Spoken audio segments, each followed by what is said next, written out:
I need to get some rest, but I need your seed. Why? Well, to sleep with it.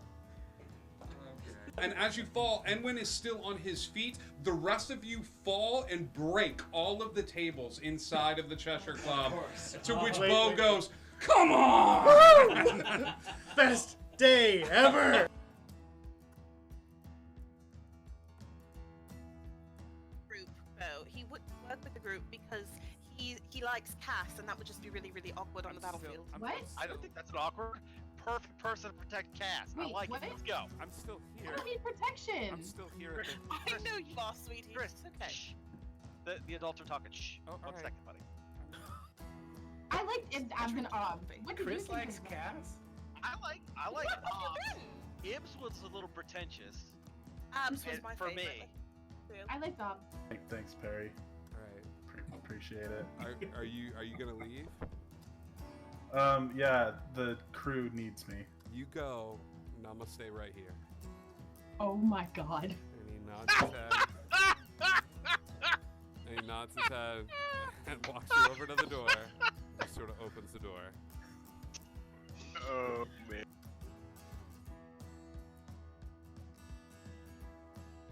There was mouth stuff poison? Oh yeah. No smell stuff. That came out wrong, sorry. Sorry. I could not laugh. Person has died, Ryan. A little decorum, Death please. due to mouth stuff. Come on. Get over it. I'll go home Smack now. him across the face. I'm like, wake up. All right, you smack Ryan across the We're set up in these stands or floating above the water. Have never seen a ship cross the finish line, but first. And they all watch as the first thing they see is Monkey C. Written along the side of the ship, crossing and backwards. And you have crossed the finish line. Congratulations, crew. You have won the first high lock race for the briefest of seconds. Let them be. Let them love and hurt and change and tell stories and die fighting and pouring drinks and doing the right thing even though it hurts. Just let them be. We can give them that.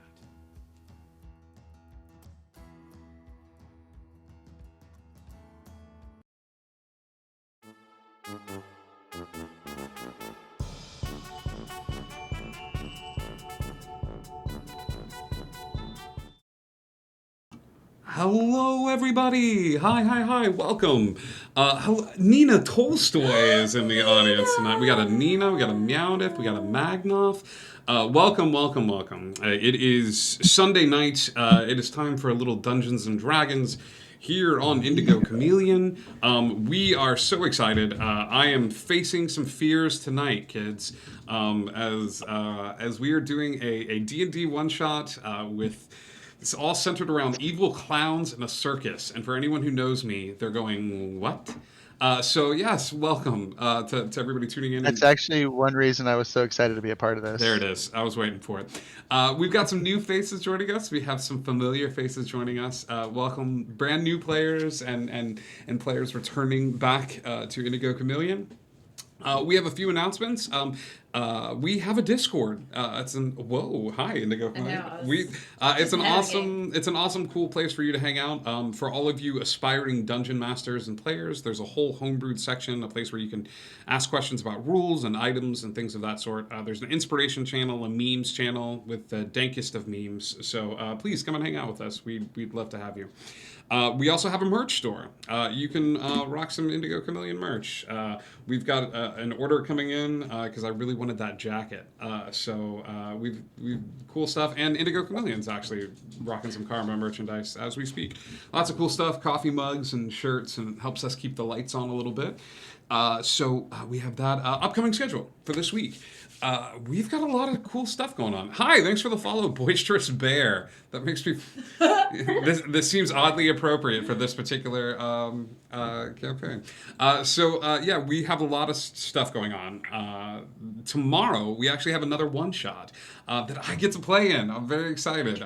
Tune in for a very special druidrific one shot. As I know very little about this one shot, but our own Icky V is the DM, and we all had to create druids with animal companions. So yeah, I'm excited. I'm going to play a little goblin that has a blink dog that sustains basically on sugar alone. So I'm basically playing one of my sons. So tune in. Tune in tomorrow night for that. He's just going to go around fist bumping people as he runs around. So tune in for that tomorrow night. We'd love to have you hang out with us. We have that going on, and then on Tuesday we go back to Wonderland. We're nearing the end of this particular campaign, but the group has gone through some changes. As we're bringing Wonderland to a close within the next month or so, tune in for the grand finale, and then we will transition over into Wanderlust, an exploration of Wildmount, which is going to be a lot of fun. So tune in for that on Tuesday. On Wednesday, we don't have anything going on. But on Thursday, we go to the Lost Isle. It's our mixture of D&D and sci-fi, kind of a blend of historical fiction and whatnot. So tune in for that as well. Hi, Indigo Gma. It's our resident deity, Indigo Gma, who traded in her stream points to become deified in the realm of Indigo Chameleon. I just got the specs. So speaking of that, we do have stream points. It allows you to help the players or hinder them if you want to throw a wild magic surge. But if you save up all of your stream points until you get 100,000, you can choose to be a deity in the world of Indigo Chameleon. So now there will be clerics to Indigo Gma running around, which is terrifying. Ooh, I haven't considered that. Is that Yeah. Indigo's actual That's mom? Indigo's actual mom. So yeah. She's a god. Makes sense. I mean, it makes sense. Boisterous Bear, they do. Well, what we like to say here on Indigo Chameleon is that the last spot at the table is for you. We want you guys to have as much fun hanging out with us. Miss Ophelia, hello. So yes, there's all sorts of fun ways for you to interact with the stream. I think that's Thursday. Friday, we go to Neverland. Tune in for the first 20 minutes, exclusively here. You're hearing it first as audience members. The first 20 minutes of Neverland this coming week, we will be joined by a very special guest. We will be joined by a baby goat. The baby goat will be on the Discord with us and hanging out with us, and you will be able to watch D&D adventurers interact with an actual baby goat. I'm so excited. I'm very excited. So, hi, Air Laser. We're happy to see you I saw a too. picture. He's so cute. Or she, I don't know. Yes. So cute. She's very cute. So tune in for Baby Goat shenanigans on Friday. I think that's it for announcements. Do you guys have anything you want to plug? Any upcoming shows, podcasts, other stuff that you're working on you want to share? No? No. All right. Welcome to the Funhouse. boys and girls. For our dear audience tuning in, I wanted to do a one-shot that I think is going to, because Cassandra and Ben are involved in this, it's probably going to turn into multiple episode one-shots because that is their gift and their curse. Um, um, we are going to open up onto where most adventurers start. We are going to open up onto a tavern, where this group of adventurers, nicknamed right before the stream start the Patchwork Circus, which makes my heart extremely happy, find themselves relaxing after a day of travel. This group is located and has been traveling through Faerun for quite a bit of time. I want to take a moment to have everybody go around the table and describe what their character looks like and a little bit about who they are, to give the audience a brief glimpse into what their character is about. Rosie, let's start with you. Tell us a little bit about what we see and who Rosie is. So Rosie Witz is a bard in the College of Law. She is a halfling because the funnest things come in the Chinese packages. She has curly pink hair that she has on the top of her head with two little buns. She has a stripy short, these little yellow suspenders, and a big pink poofy skirt. And she likes having a good time, making friends. She likes telling stories and being with children. She likes to be an entertainer. And she's always here for an adventure. I love it. Sitting also at the table, Tad, tell us a little bit about your character.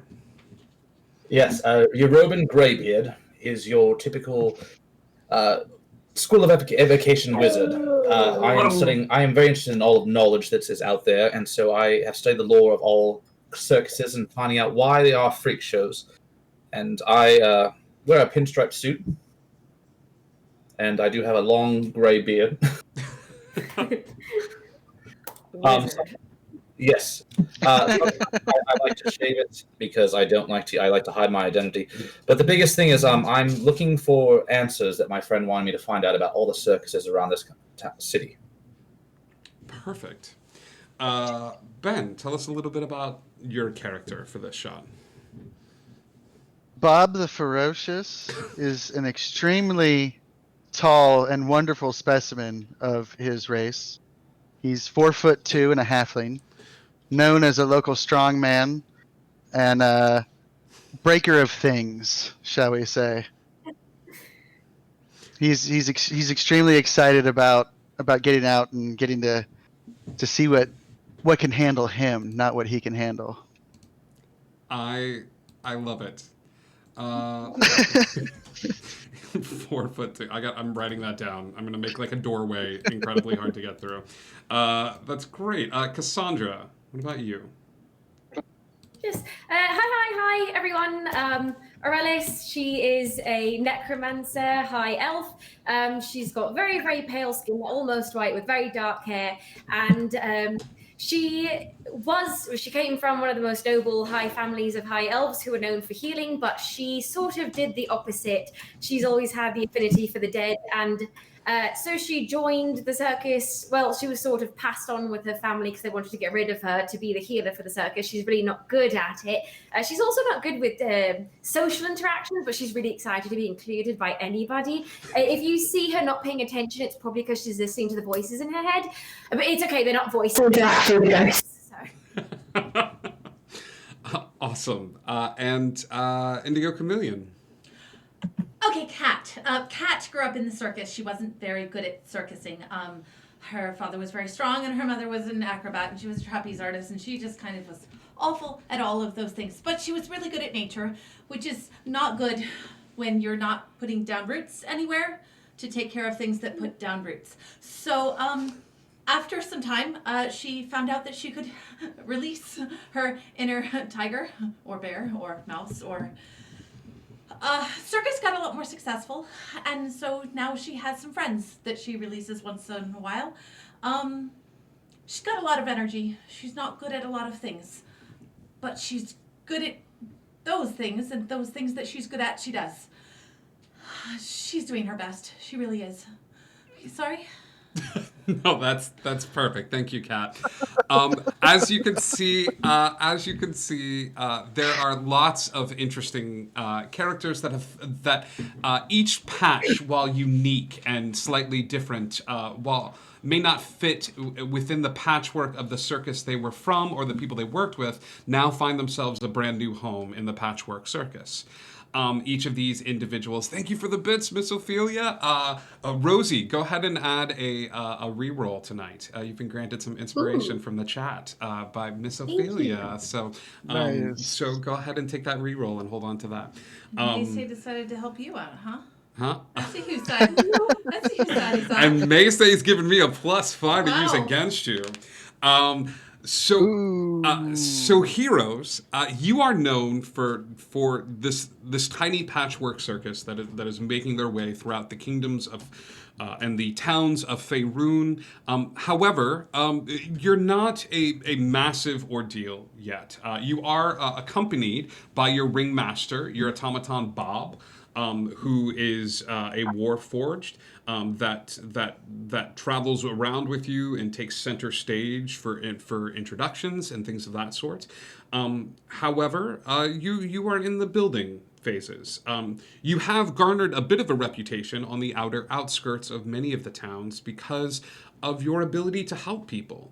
Within the Patchwork Circus, you have taken on some odd jobs, be it having some conversations with bandits or tracking down missing persons. Each of you have a unique skill set that lends itself not only to the circus which you have built, traveling company, but also to assisting people in whatever jobs may come, plugging that money directly into the circus while also being somewhat comfortable with food, drink, and spell components, necromantic supplies, puppets, spell books, etc., etc. So you all find yourselves in a tiny town called Lashel. It's spelled Lashel. Lashel just happened to be the next stop on your map as you were traveling through. It is somewhat early afternoon, let's say around like 3 or 4 o'clock, as you have made your way through the town of Lashel. As you approach this tiny tavern located in Lashel, the first odd thing that you notice is the lack of people on the streets. There are a few individuals that give you wary glances as you walk through the town, some light whispers as each of you approach, but none of them seem to approach the group. As you find your way moving towards a tiny tavern located at the back called the Radish Inn, you find a seat at a comfortable table, and the bartender gives you a weary glance, and then comes over to the table. May I help you? Hello. Hello?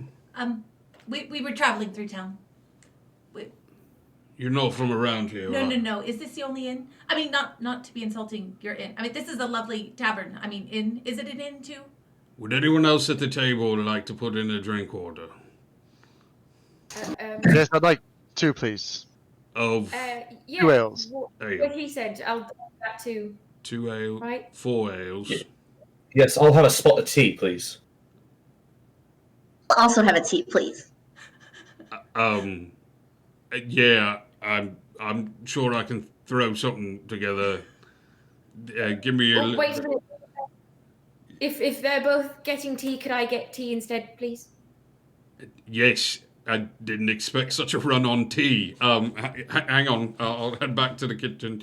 And he. I still want 2 ales. No, that's fine. All right. You? What do you have that's not tea or ale? I got tea mixed with ale. I'll have that. All right. Ale, that's great. Yeah, he runs. He yells in the back. He's like, Moira, get out the book and look up what tea is. And he just starts walking back to the kitchen. Welcome to the Radish Inn. Tea, ale, or death? death. Very well. Didn't expect such a run on. Good choice, sir. tea. Good choice. You guys spent a little bit of time in the inn. It's been a weary bit of travel. After a few minutes, you see the barkeep, come out with 2 flagons of ale and what looks to be a cauldron of hot water with some leaves in it that looks like they were just sort of picked up from the tree outside. It's true. I love you, Mesa. And puts it on the table, and he goes, after he puts the drinks down at the table, he looks at all of you and he says, so what are you?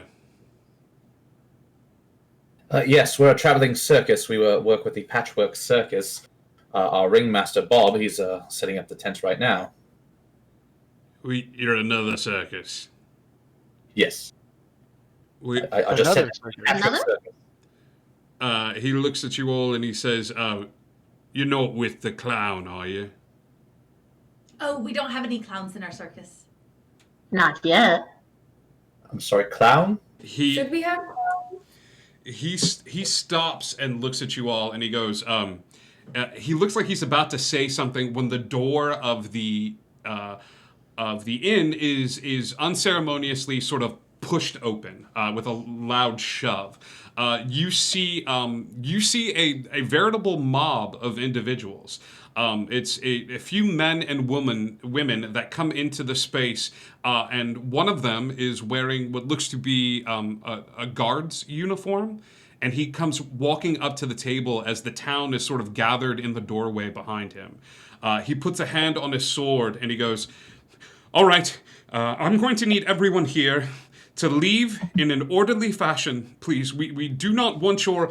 And the barkeep will hold up a hand and he goes, Gregory, they're not with the clown. And Gregory stops and he goes, oh, mistakes. You're not with him. Very well.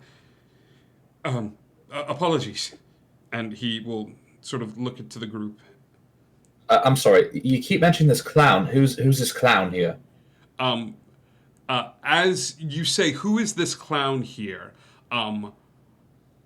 The individuals behind you all start to come into the tavern.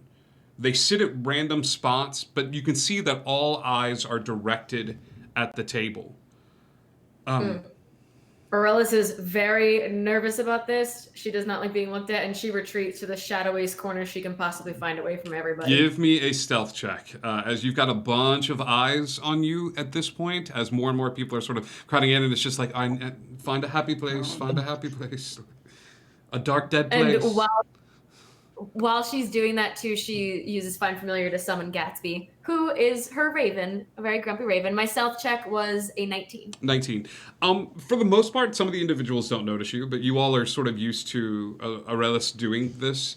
She doesn't do well with the attention or the crowds and sort of backs away into a tiny corner.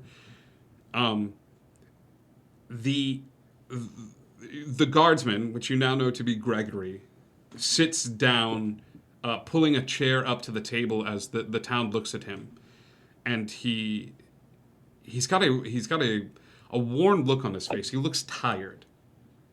He goes, it happened 2 days ago. The man came into town. He had a painted face. He rode in on a white horse, and there were bells. And he would throw candy to the children in the area. We're not used to big circuses coming through, and so when he started to attract a crowd, he attracted a crowd. Many of the children of the families here in town followed after him, and he rode to the center of town, and where he promptly talked to the mayor and asked permission to set up his circus. He didn't come in with any wagons. He didn't come in with any other individuals. It was just himself in that bag. That bag. It was a rainbow bag made of different cloths and pieces of fabric, and he set it up in the center of town. For the first day, it was wonderful. There were food vendors, mechanical men that would sell all sorts of treats that we're not used to here, and individuals would enter in as the bag grew larger and larger. You saw this picture of a clown, and there was an odd vehicle. It was a horseless wagon. Individuals would get into the horseless wagon. The wagon would go zooming towards the clown's, this big clown's mouth, and then disappear. After a few hours, they would leave the space and tell tales of a magical place, of mazes and monstrosities and creatures the likes of which the world had never seen. And then something happened. What happened? The children, they all left. In the middle of the night, they all got up and out of their beds, and it was 6 of them. 6 children got up, and people reported that they were walking towards the center of town. They all got into the horseless carriage and disappeared.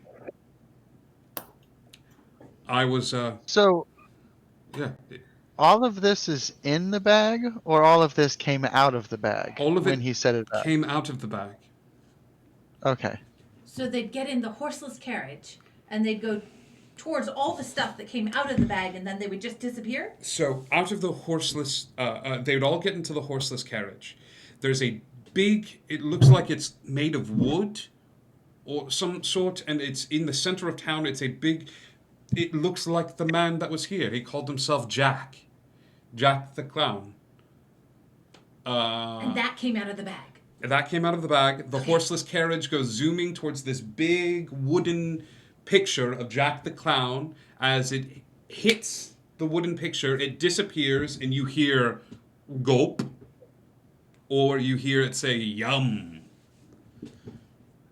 Gulp or yum? Everybody, give me a history check at advantage, because you all have a circus background, to see if you recognize some of the details surrounding this individual. I lost my day. I rolled a 24.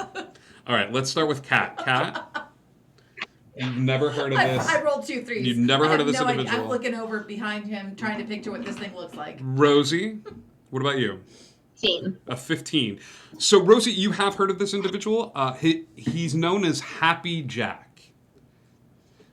You know him because in some of the circles that you traveled, it was whispered that he had a zoo-like attraction that he brought from town to town, but no one was understood how he was able to transport all of those animals because he didn't have a big caravan. He just had the bag. Aurelis. 18. You know the same thing. This sounds like Happy Jack. You know about the zoo. But with an 18, what you all whispered about is that no one has ever seen him without his makeup. He always wears the white makeup. He always has the red nose, which is odd in the performer circus side of things. Bob. I know everything I need to know. I rolled a 10. A 10. Yeah, you know he's well, you know he's a clown. Sounds like he's a clown. You're Robin. I rolled a 24. Okay. With a 24, the note in your bag from your friend suddenly comes to life. Because you immediately realize that your search, your journey, has led you to this spot. You know exactly who Happy Jack is, because your friend saw him when he was younger and disappeared. Gave you this note, and you know that his real name, what he used to go by before he was called Happy Jack, was Zarevich the Magnificent.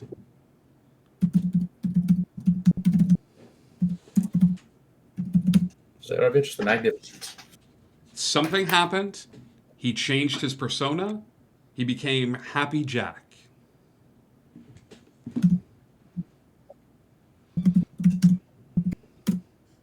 Yes, all right. With a 24, I'll give you a little bit extra.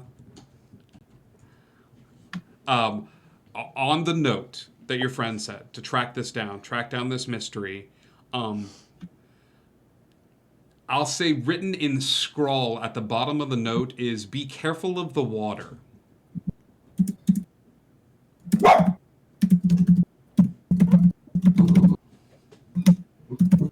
Mace gets it. Got it. Be careful of the water. Okay? Careful of the water. Yes.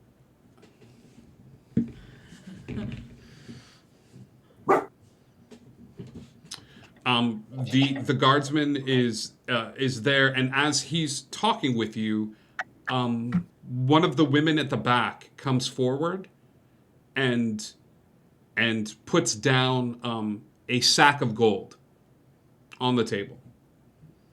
She just plumps it down on the table, and she says, "It's 3,000. It's all of it. Every bit that we could scrounge from everyone in the town. We just want them back so bad. We've sent in individuals, and they haven't come out yet. And we just want the children to have a place to come back to." We would be happy to relieve you of this gold. I mean, save your children. When she puts the gold down and says that, Aurelis is gonna kind of creep up a little bit tentatively and awkwardly put her hand on the woman's shoulder and give her an awkward pat. And there's a lot of voices talking right now, and I don't hear any children's voices, so I think they're still alive. Can't be sure, but I don't hear kids' voices. So that's a good thing, yeah? So don't be sad.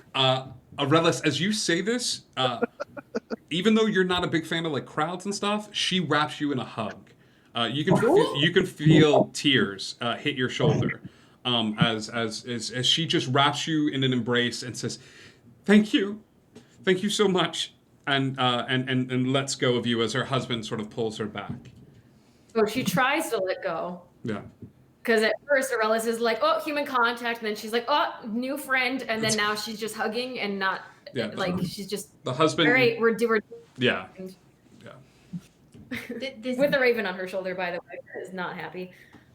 This might sound like a dumb question, but has anybody asked the clown what he did with the kids? The guard looks at you and says, "We've sent individuals to speak with him. He's not out." Oh, so he's on the other side of the box with the mouth. Correct. Oh. And all the stuff is on the other side of the box with the mouth? Like, to see the stuff, you have to go through the box with the mouth? Well, I mean, the food stands are still there, and there's an organ. There's usually an older woman who tries to coax those of us that are still in the town to go sit in the horseless carriage. So they've got organs there, like just for people to go and take and touch and things. Oh no. Not that kind of organs. Oh. Now you said that the children will disappear when they go through the thing, but do the older generation, do they come back? They did on the first day, but not anymore. Okay. How long? Go ahead. Oh, I was gonna ask how long ago you sent everybody in there. Different intervals. There were 8 of us, of the guardsmen. I'm the last of them. This also might be a dumb question, but has anybody tried smashing the food wagons, seeing if he gets mad and comes out, and then you can tie him up and interrogate him? I like that idea. Good idea. There is a pause as the town looks at each other, and he goes, "I can honestly say that no one has thought of that particular plan." I think we should do that. I stand up. Can I? He doesn't get up very high, but please, you're welcome to. Yeah, I want to go smash something. Also, let's hold on 1 second. Gatsby here, and she refers to the grumpy raven who pecks her in the side of the head. He's not very friendly, but it could have him go in and take a look, sort of as a reconnaissance, I suppose. He's getting continuously pecked on the side of the head while she's offering up his services. Ah! I think that's a great idea. Maybe he could fly in, see what he sees. Maybe Jack likes birds. Into the mouth? Into the mouth itself? I guess. I don't know. I'm not an idea person. She sits back down in the shadows. Great idea. And you can fly back and tell us what we see in there. If it's like dangerous or if it's like really, really fun. Does this mean I don't get to break things? I think we should still break things too. Cat. I see why we can't do both. I'll be on the breaking team. Breaking team. I mean, if we're going to have teams, I'd like to break things. Well, I think if we're there waiting on the raven, I can all break things while we wait. Oh, that's a really good idea. Let's do that. Speaks up from the shadows quietly. So does that sound good, or is it's a silly idea? I'm sorry. No. We should send Great a bird idea. in, and then you can help us break things. It would release a lot of stress. You would probably like it. Okay, if we're breaking people, though, can I keep them after we're done with them, just for scientific research? You know, agreed. Weird. Did we agree to breaking people? I just want to make sure that I heard that right. You see some of the parents eye the bag of money. Just it's not a like we're gonna take this back, but there is a quick glance like, oh no, who have we just paid? I'm gonna reach over, grab the money, and start walking towards the center of town. Okay. I'm going to go after him and pluck the bag of money out of his hands. Do I have to roll for a strength check? You do. This would be more of a dex, contested dex checks to see if Bob can hold on to it and Aurelis can grab the bag. Is it a dex or athletics for me? I don't know. I'll say this is athletics for you then, Bob. If you're holding on to the bag. It's a 21. Yeah, you got it. I got a 14. Aurelis grabs the bag of gold. She yoinks it out of Bob's hand, and I'm going to walk it back to the table and turn to everyone and say, these people have lost their children. And by the way, this is the most you've ever heard talk at once in front of people. And it seems they're really going through it a lot, and they don't seem to have too much in this town. And I don't know, maybe we shouldn't take all of their money, and maybe we could find the kids first. And just seems like a nice thing to do. I don't know. What do you think? I'm on her side. I think we should finish the job first before we just take their money. What if we take? I don't hear any of this because I'm still walking towards the center of town. So it's. Oh, she's got the money. All right, taking my maul out, and I'm heading to break something. Even you want to go after Bob for a second. Even better. Okay, what if they don't give us the money? So what we do is we bury the money in a secret place, and then when we're done, we can unbury the money, and then we can decide if we want to keep all of it if it was a really hard job, or like if it wasn't that bad, we could give them back half, and that would help them. Okay, how about I bury the money? Because I'm worried about all of you right now. We give it to the guard to hold on to until we finish the job, just in case we die. The guard holds a hand up and it says, I kind of like her idea. I'm happy to hold on to it, and then I'll just give it back to you all when you get out. When you get out, not if, when you get out. How do we know you won't just take the money? Could I just ask? Yeah, Aurelis, go ahead. Could I just ask, since we're not taking all of your money, if there are extra pieces we could just keep them? Of things, I don't know, collateral damage? Yes. Any... Okay. Are you asking about pieces of people or pieces of things? Yeah. The guard looks somewhat concerned. He goes, well, I'm sure you could find all manner of odd magical item as well. There were quite a few strange things inside, and monstrosities, and I'm sure you could find all manner of pieces in there as well. Perfect. Good. I'm going to need some jars. We can assist with that. Thank By you. the way, through all this, I've actually tasted the tea that the innkeeper brought us, and it's terrible. So I've started scrolling down an actual tea recipe for the innkeep. Yeah, he's looking at it, and as you write, the guard will just be like, "So I'm gonna hold on to this," and just makes eye contact with the group and grabs the gold, and we'll bring you some jars. And he goes, Gladys, please. And one of the women near the back goes running off and comes back with what looks to be a bag of jars of various sizes with a very confused look upon her face. But passes the bag of jars over. And Bob, as your maul is out at this point, you see you are outside of the bar. Like, I think you were the first one to walk out and stuff like that and check things out. There is a path that's very clearly marked out with these different stands set up with the different food. And as you step outside, now that you're aware that it's there, you can actually smell it. There's a sickly sweet smell upon the air of some of this food. Think every carnival you've ever been to. It's like that odd smell of junk food, like sweet and fat and things of that sort. The other odd thing that you notice when you step outside is the barrels of lights. There are barrels spread throughout the pathway that occasionally send off motes of multicolored lights. Think the dancing lights cantrip, but think of barrels that are perpetually sending off these dancing motes of light. Give me an insight check, Bob. I know it's not your strong suit, but you're outside.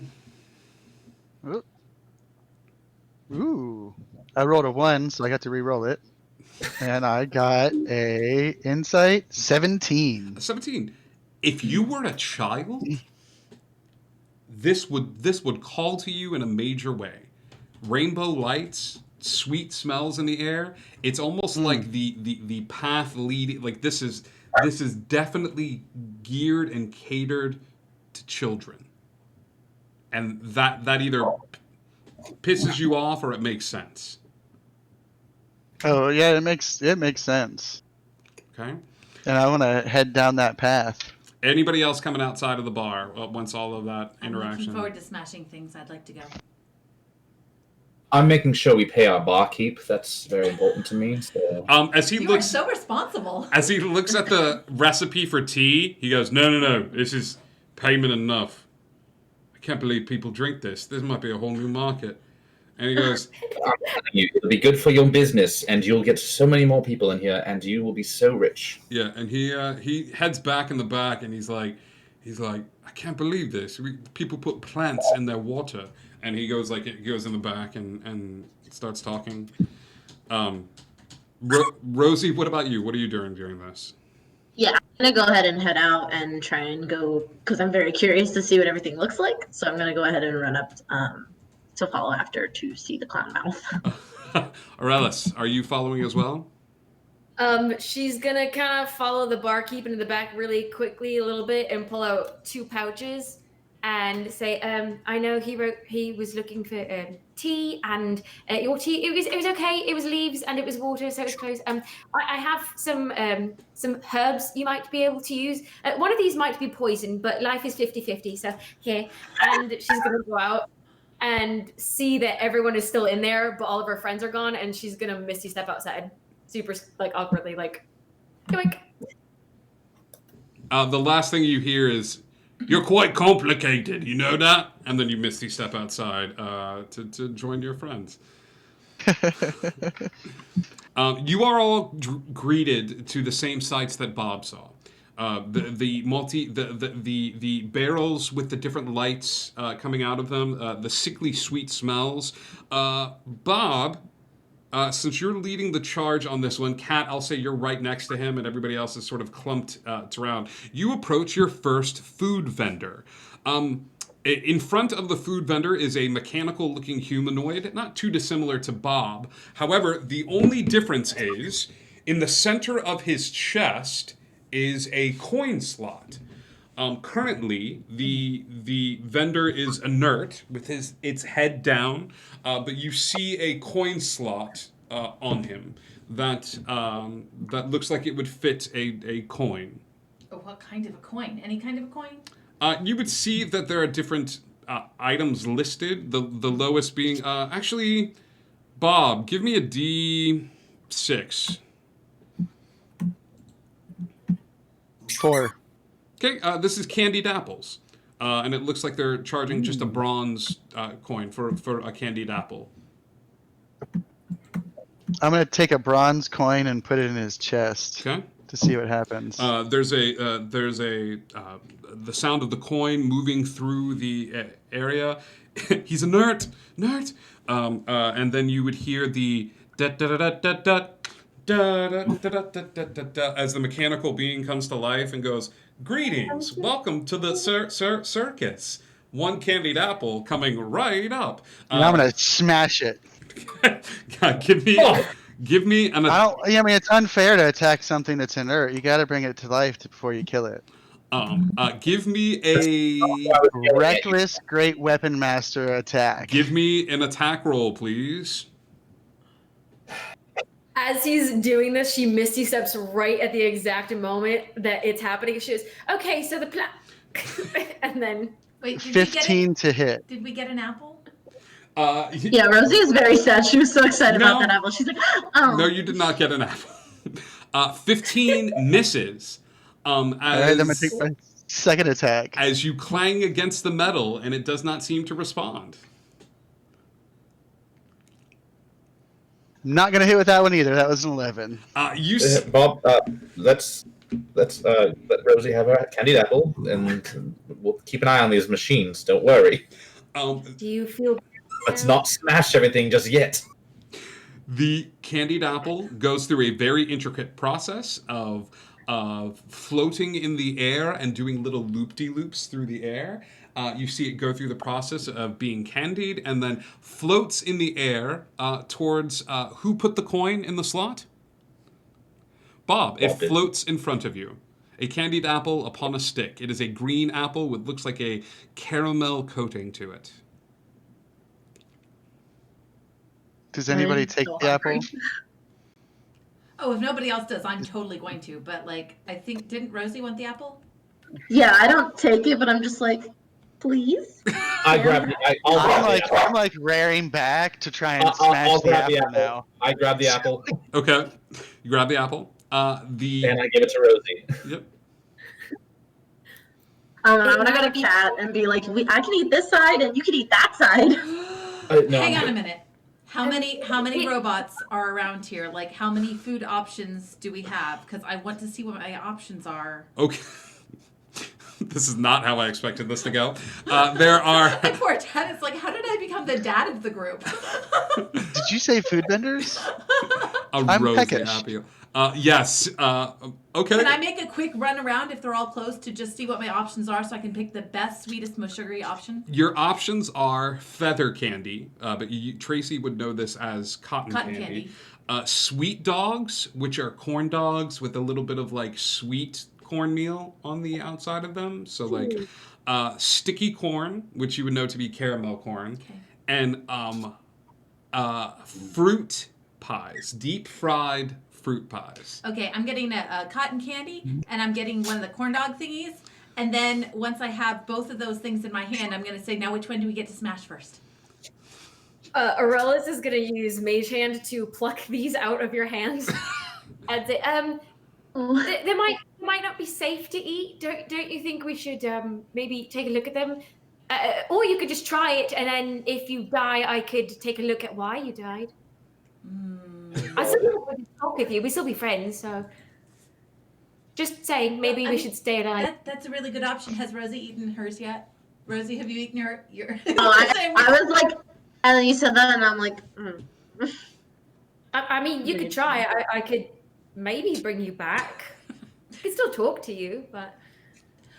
Are there any other villagers just around? Near the haunted place where all the children disappeared? I want to know if people No. died after eating this stuff. Are you gonna try to get someone else to eat it? No! I was just saying, like, people probably ate these things and then didn't die and then still went to see the clown, right? I swear to God, I thought you were like, oh, this might be poison. Are there any villagers? I can get one of them to try it first. Jesus. I'm so used to my druid spells, I don't think I have detect poison. Give me a perception check. Who? Me? Oh, me? Or Cat is the one looking for people. All right, well, 14? Okay. With a 14, you don't spot any people around the area because, and I say this with all the love in my heart, no one is brave/dumb enough to be in this particular area of town other than this group of heroes. However, with a 14, you do spot that there is somebody watching the party. Above the stand where most of the people are gathered, you see a monkey. This is a little monkey in a red vest and a little red cap that you could honestly see like taking the cap off. The only major difference between this little monkey is he is undead. He is a zombie undead monkey, and he's wearing a tiny little name tag on him. And he's kind of just staring down at the group, and you see that it says Feebles. Feebles. He's Feebles the zombie monkey. Do you point this out to the rest of us? Yes. Rose gets all really excited and like super like animated and cute, and she just goes, "Oh, come here, come here, come here." Give me. I'm gonna offer up the candy apple to try and like also entice him to come down because I'm very excited. Give me. Can I roll a some perception check? You can see if I. You can roll an animal handling check. Or animal handling. I just want to see what kind of necromantic like energy it has around it. Oh, okay. This is sure. Go ahead. Perception, or this. Oh, yeah. This would be more Arcana, Aurelis, as you're trying to figure out what sort of... Okay. Because I'm a wizard. So that's a 16 plus 6, so that is a 22. I did that math so fast. I don't know if it's right. Is that right? 16, That's 17? right. Yeah. I did math. Okay. You're not sure what magics were used to bring Feebles the monkey back to life. However, Feebles seems particularly drawn not to the candied apple that Rosie is holding up to try to coax him, but he scans the group and looks at them, but you see Mr. Feebles keeps looking back behind you all, back towards the large clown mouth. And he keeps looking at the organ that is not too far away from the horseless carriage. And he's kind of staring at you and then staring at the group, and then all of a sudden there is a bell ring. There is a ding, almost like you would hear in like a hotel, like one of those little like bing. Mm-hmm. And Feebles takes his hat off and tips the hat like this and puts the hat back on, and his tail falls off, and he takes the tail and shoves it back on, and then hops away from booth to booth, heading back towards the organ. Can I try to coax him down? He's beautiful. You can give me an animal handling check at disadvantage. Mr. Feebles belongs to somebody else. I know, but I'm going to try to coax him down with cotton candy and a corn dog. Okay. Did we already take off? He has heard the bell, and he is starting to turn to make his way towards the bell. It's a 13. Even at disadvantage. I'll let Rosie and Aurelis, if you guys want to pull a move right now, as she's like... I want to send Gatsby up to perch next to him. Okay. Gatsby, like, pecks you in the side of the head. and ruffles his feathers and sits next to Mr. Feebles. What does Mr. Feebles do? Mr. Feebles looks at him and like tips his hat, and you see your raven sort of fluff his feathers a little bit, and Mr. Feebles puts the hat back on and reaches across and does a 15 hit your raven. Probably. As he bites into the neck of it. I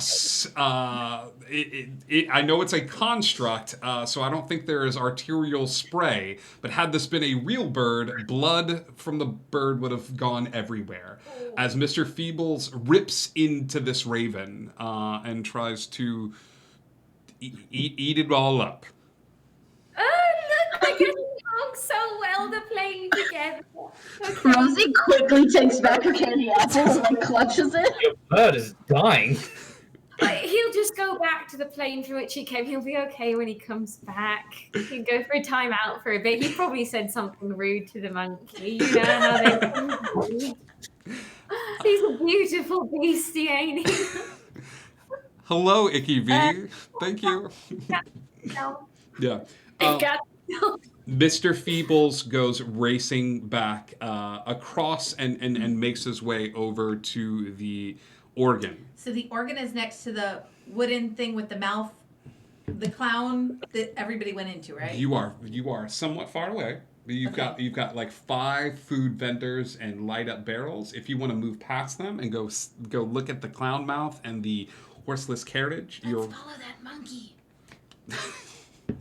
Is the organ on the way to the horse and carriage, or is it like it is next to like it? We're here and it's over there, and the horse and carriage is here? So, so are we leaving the food stands? I'm still up for smashing something, but you know, we could always smash something over there instead. I want to go investigate the organ. I have taken off after Mr. Feebles. Okay. Kat, Rosie, and Aurelis. Bob, where are you going? I'm taking a second swing, or second attempt of attacks at the one guy that I was trying to hit before. No one's told me to stop yet. Like, I was just... Bob, I said calm down. I think we all know better than to tell you to stop. Bob, give me another attack roll, please. It's a 19 to hit. 19 actually hits. Roll damage. Yeah. Hey, Yoruba, yes. This is very important. Where are you? I was with Rosie at giving her the apple. That's the last I've been there. Okay, so you're standing next to Bob? Yeah. Great. Go ahead and roll damage, Bob. 23 points of damage. Okay. 23. This machine, as it takes the clang, clang to the side, Bob's just getting angrier and angrier, and soon takes them all and just gives a mighty swing to the chest of this thing. And then as this swing connects and you see the metal ripped apart, you would see a red sort of glowing circle in the center of the chest. And you would hear laughter as the music that was playing from the wherever the music was coming from changes into "You've been a bad boy." I need both of you to give me dexterity saving throws, please, as the booth and the mechanical servant explode in a fireball, sending candied apples everywhere. Well, my roll is 7. I got a 16. A 16. So, Bob, congratulations, buddy. You did it. Unfortunately, your wizard buddy that was telling you to calm down, he's not going to make that dex save. Oh no. So Bob, you're gonna take 3 points of damage as this booth explodes. You're gonna take a little more. You're gonna take 7 points of damage. No, the squishy wizard. As the candied apples shove into your body and stick out at odd angles, the pointy ends of the sticks. But the booth has exploded as Aurelis, Kat, and Rosie, you all turn around to look at Bob, who's standing there with a thumbs up, and Yoruben, who's just bleeding from the chest. We're doing great. Turns around, keeps. This is a bad start. Oh, I heard I'm doing great, so I'm gonna use my movement to run to the next one and use my second attack. I was told I was doing great. Can I pick Bob up and tell him stop? You could 18 to hit. You could also just avoid where he's at. Like you could just join with the rest of them and let Bob systematically move through all these and just keep taking damage. Because he is not resistant to fire Or you damage. could yell at him. Or you could yell at him, you know, like no one. All I've heard is you're doing a great job. So 18 to hit on the second one. Bob. Before you swing, Bob. Bob, look. Did you see what just happened? I have now candy apple things sticking out of me. You need to stop this. There's obviously something going on with these stands, and we cannot be smashing every single one of them. You're not doing a good job. I broke it and it blew up. Yeah, that's not a good thing. Obviously, he said you're being a bad boy, so you need to stop. But no, you're being a bad boy. I said I was doing a good. You're being a bad boy. Oh. Well, I'm sorry. I thought we wanted to break it. No. Do you want to be a good boy? Well, yeah, I want to be a good boy. Bad boy. Do you want to be a good boy? Well, yeah. Then get back up with the group. Sorry, Dad. Don't make me go and get our ringmaster Bob to talk to you. All right. You're up in the dad beard. I just like walk back to the group with my maul dragging on the ground behind me, just like, man. I'm Rosie, like a give pouty you, teenager. Pat your shoulder when you come back to the group and also offer you the apple now. And I go, it's all right, I got one, and pull one off my chest. I'm gonna go ahead and make the judgment call. This has to be a multi-arc because we're not past the first page, and I love all of these characters so much, too much. Are you surprised? Yeah. Are you surprised at all? No, I'm not. Okay, so you make your way over there. Aurelis, Rosie, and Kat. So the first thing you notice is a couple things, and if you want to examine anything in greater detail, just let me know. The organ is there, and it looks like Mr. Feebles is perched atop of it, almost like in a little stand that he could dance upon. The horseless carriage is an odd-looking contraption. It looks like it's built for the snow. Do you know like almost like a sled? However, the black, there's these curly Q black wheels at the back of it that look like wire wrapped up. Do you know what I'm almost like a pinwheel? Does that make sense? Almost something out of like Tim Burton. At the very back of this thing is like one of those swamp, like boat things. Almost. Like a fan on the back? No, there's two of them. Almost like they make up these giant wheels, but the wheels are too big to... Oh, okay. The back wheels are too big, but the rest of it is a metal, like, sled contraption. Got it, okay. It looks like 6 individuals can fit onto it. 3 in the front, with the back platform raised a tiny bit. And sure enough... there is an image which looks to be a very happy, smiling clown. It's very large, and it's a ways away from the vehicle. But you see the smiling visage of Happy Jack. White face, red nose. However, this particular visage of Happy Jack has been out in the weather a little bit, and some of the paint on it is starting to run. So this once happy image of Happy Jack is starting to melt a little bit in the weather. It's not being taken care of, so the eyes are a little too droopy. The nose is giving a red tint to the smile that's dripping down. the white is starting to flake a little bit, and you just see this image. But those are the three main items in this area past the food carts. Terrifying. I would like to look at the organ because I like instruments. Okay. Rosie, give me an investigation check. I would also like to take a look at the organ as well. Okay. You can do this then. If Yeruban, you can grant, or Rosie, you can grant advantage, or you can both make your own investigation checks. So somebody can have advantage on this, or you can both make your own individual checks. Yeah, you have advantage. Okay.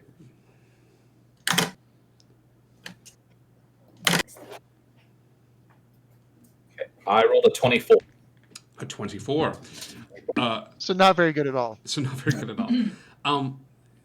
So a few things happen all at once, Yeruban. As you come forward and start to examine the organ, Mr. Feebles goes over. As you take a few steps forward, you're examining the craftsmanship.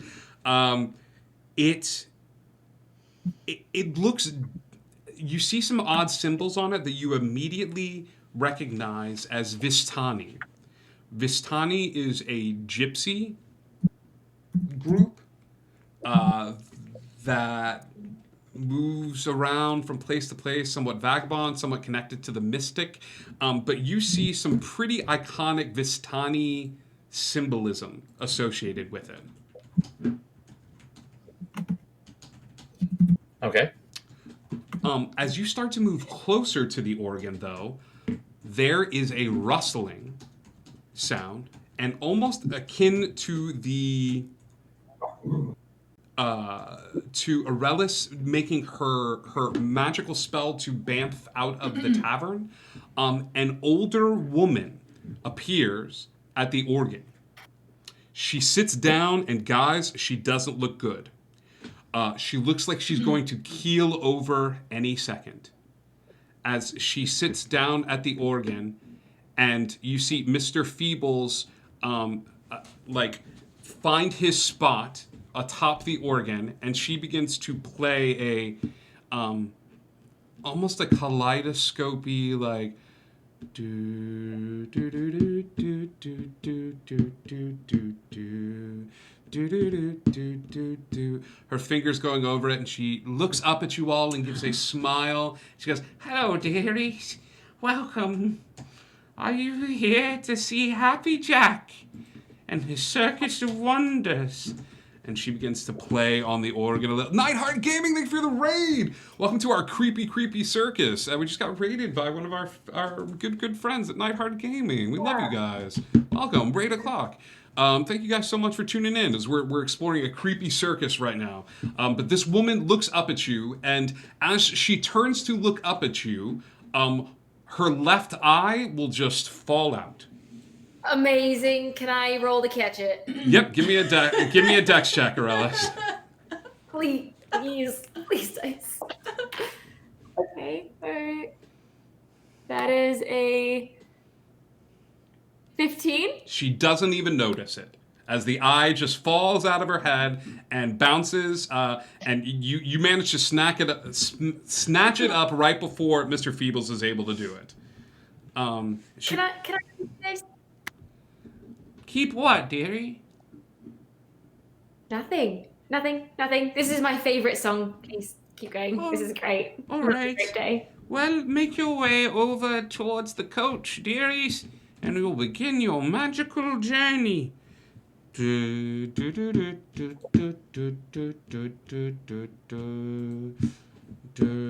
Mr. Feebles is starting to pick up the beat. Yeah. And I'm gonna start drumming a pattern to go along with it because I'm proficient in drums. Mm-hmm. And I rolled a 19. 19 for drumming. 19 for drumming. Yeah, she's into it. The beats start to match up a little bit as this creepy old lady with a dancing Mr. Feebles on top of the organ is there is an even creepier now that Bob the Ferocious is drumming alongside of it. I'm like, yeah, all right. Starts doing a creepy zombie-looking dance to it. Like, yes. Yeah. With the I'd like to eyeball. bring out my bagpipes and also play. Give me a performance check. You love us. I love you so much.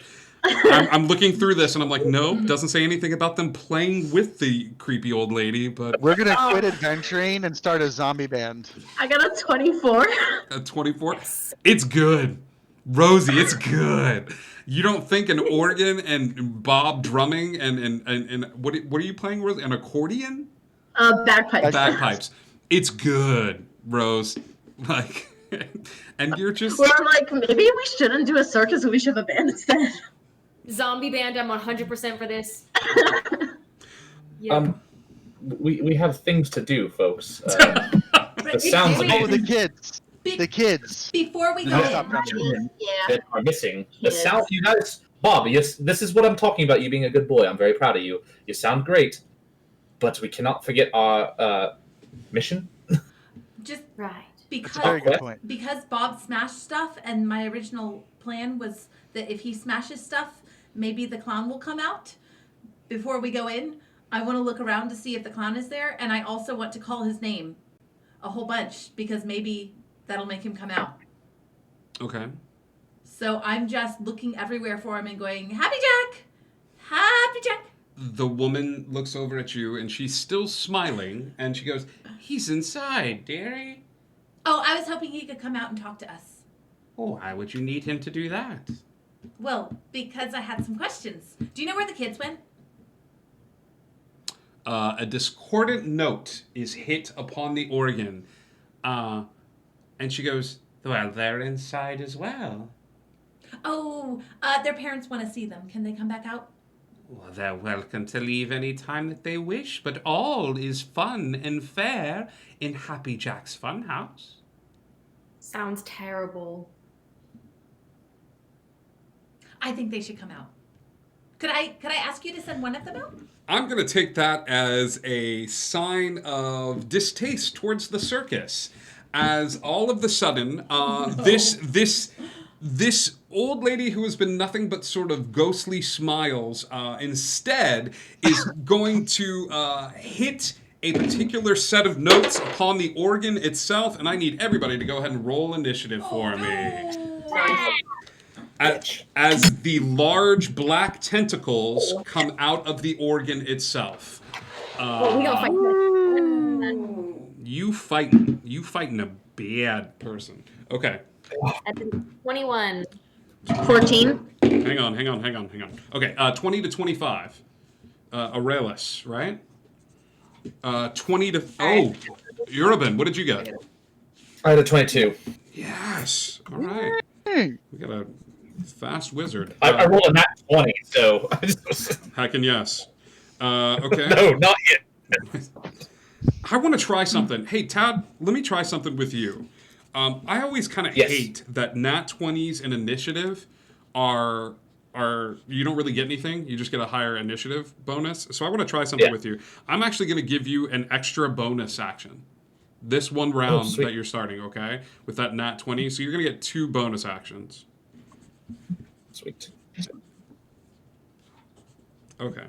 Aurelis, 20 to 25, 20 to 15. 17. Bob. 15 to 10. 11. 10 to 5. Maya, what did you have? 5 to 1. Rosie, what did you get? Oh, I said 14. 14. Gotcha. What did you get, Kat? I was 11. You're 11. So Rosie, and then followed by the woman. Okay. You see the scene changes, Yoruban, as you see these black tentacles come out of this organ. Give me an Arcana check as a free action. Because I think you would be you and Aurelis can actually both give me an Arcana check as a free action here. You would be the only ones who would recognize this. She sees these and lights up. She's so excited. She knows what these are. Oh my gosh, thank you for all the gifted subscriptions. That's so sweet.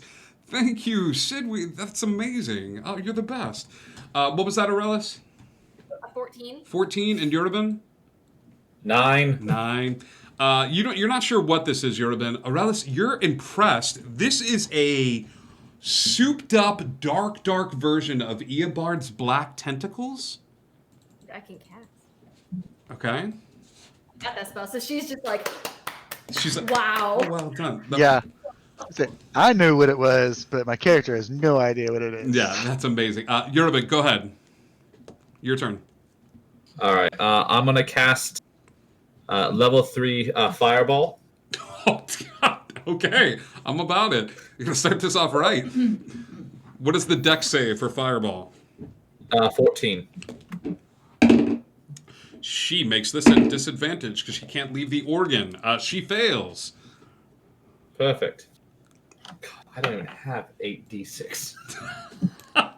Welcome to D&D, pal. Welcome to Wizards. I've got 6 of them, but I don't have 8. No, that's fair. Roll 4 and then roll 4 again.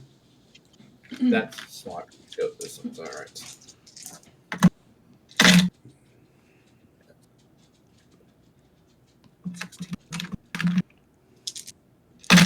Aurelis, you look so intense right now.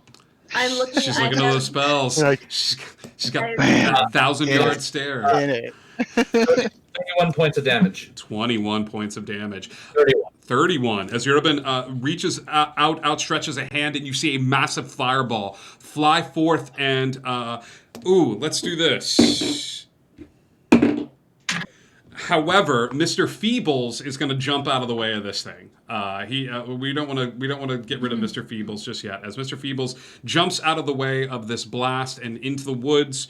But a little bit of the fire is going to catch him, and you see Mr. Feebles fall to the ground, dead. Oh, good. I mean, he's already dead. He's a zombie. Yeah, but he just kind of collapses into a little heap. Re-dead? He's re-dead. That's your action. You gonna do anything with your bonus action? Yes, and then I'm gonna also cast a cantrip of Ray of Frost. Okay, what I'm going to do here is Ray of Frost. I don't think has the bonus action qualifier, but okay. But what I'm going to do is, since you have 2 bonus actions, I'm going to allow this. Yeah, make it happen, Captain. You're going to follow up you're going to give a little icy hot right now. Oh, that is a natural 20.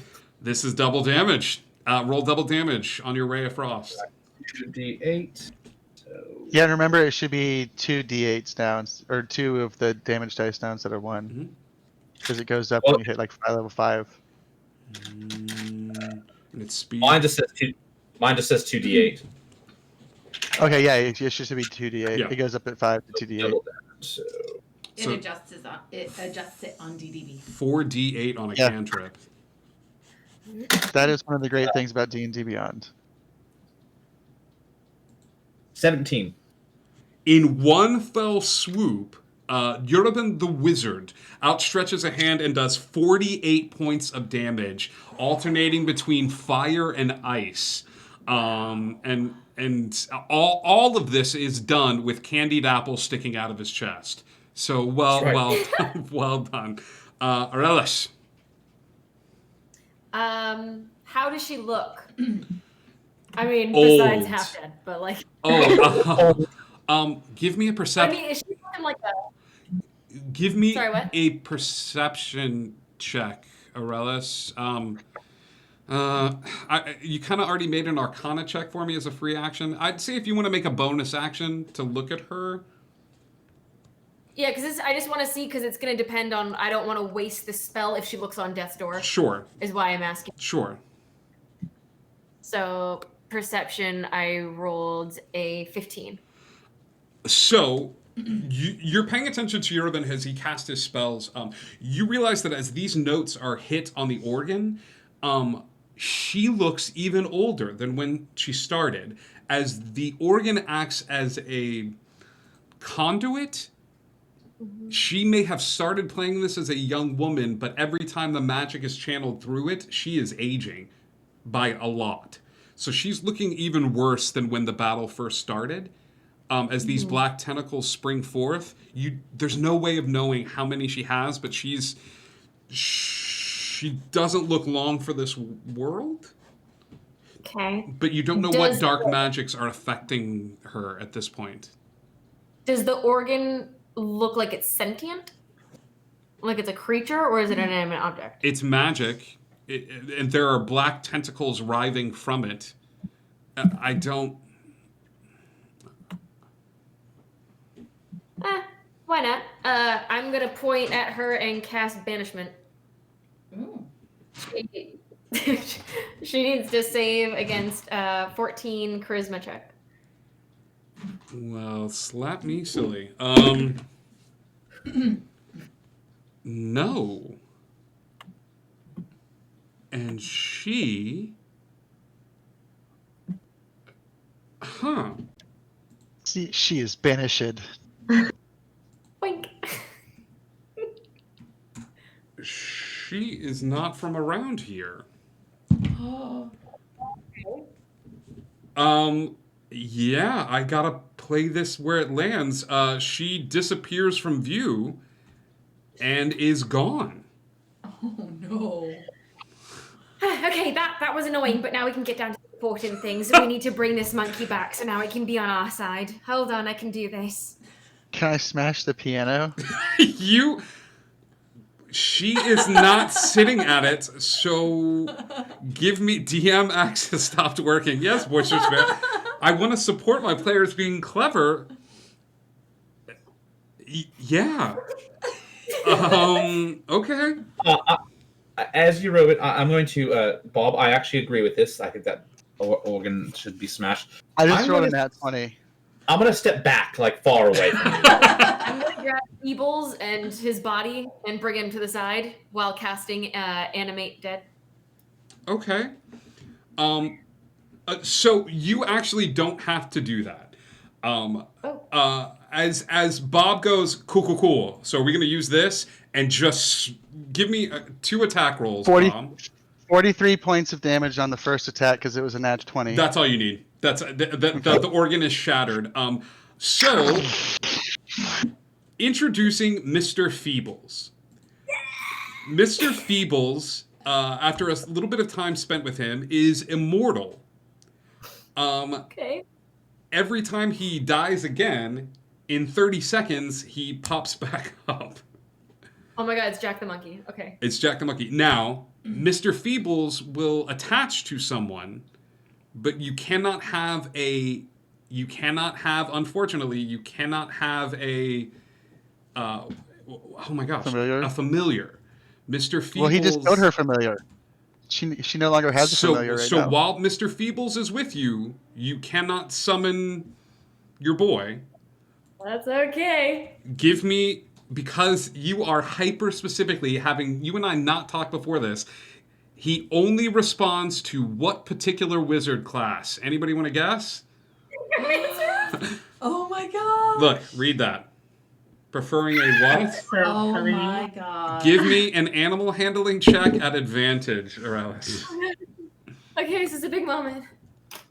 Okay, come on, guys. Come on. Oh, okay. Remember, you get advantage too. I rolled with advantage, and that's a 19. I got a 17. Plus 2. Congratulations. Your new familiar is Mr. Feebles, the immortal undead monkey. Badass. Mr. Feebles is grafted to you, and as long as you own him, he is immortal.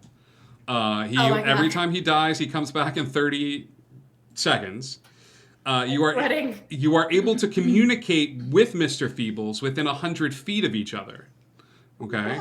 However, doing so, you need to audibly hoot like a monkey. Oh, absolutely. So it is a you can communicate, but it's and as you form this bond with Mr. Feebles will come over to your shoulder and once again take his hat off, but when he takes his hat off, his head comes off with the hat, and he puts it back down upon his neck. Perfect. Awesome. Oh, you've never seen her show affection to anything like you've seen her doing this right now. Aurelis, he smells of death and decay. He's constantly decaying, but he's just... It makes her love him more. Oh, Oh, that's a wrap on Arella. She got everything she needed. Bye, guys. He's Regard concluded.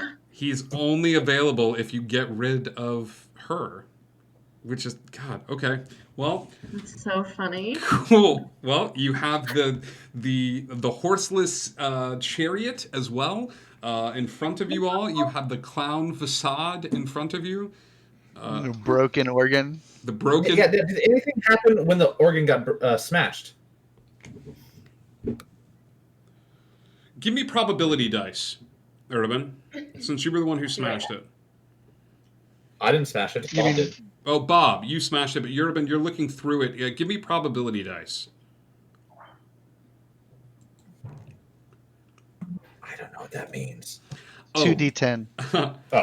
You're basically gonna roll those like the ones with the 10s on them. The first number is gonna be the one in the first place, and the second one will be in the one in the second place. Got it. Or if you have the dice that have the 0 on one and the not the 0 on the other, you can roll both of those, and the one without the 0 is automatically your lower one. Okay. So this one. Yep. Yep. So just That's roll your that 10. one. Yeah. Yeah, roll it twice. Okay. So 70 and 80. So 78. 78. Yeah, buddy. As you're looking through this, you find a really odd-looking figurine. The figurine is in the. It is. It looks like a serpent. It looks like a wooden snake, but anybody watch Outlander? It's articulated. Okay, so like the snake, but the tail moves and stuff like that, like the wooden carving of the snake. It is. So is it like one of those ones we had as kids that you hold the tail and make it? It's exactly like that. Are you touching it? I'm gonna grab it. Yes. Okay. Go ahead and make a little note that you have this figurine in your inventory. If you'd like to make any sort of. to note that he's holding his snake. Wow. You're reticulated snake. Would you like to do anything else with this figurine? Can I do a history check on it? Sure.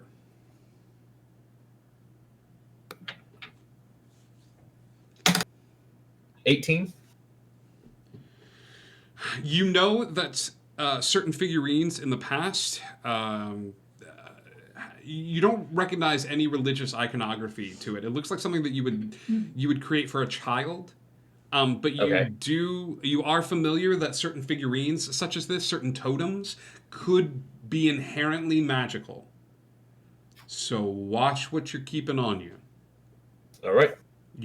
So right now you have an item on your person that could be magical in means. Okay. Okay. Anybody else doing anything? I would like to go inspect the visage of the clown. Okay. It is. Give me an investigation check, Rosie. I'd also like to poke at it with the bow of my violin. Okay. Poke around it because I don't want to touch it.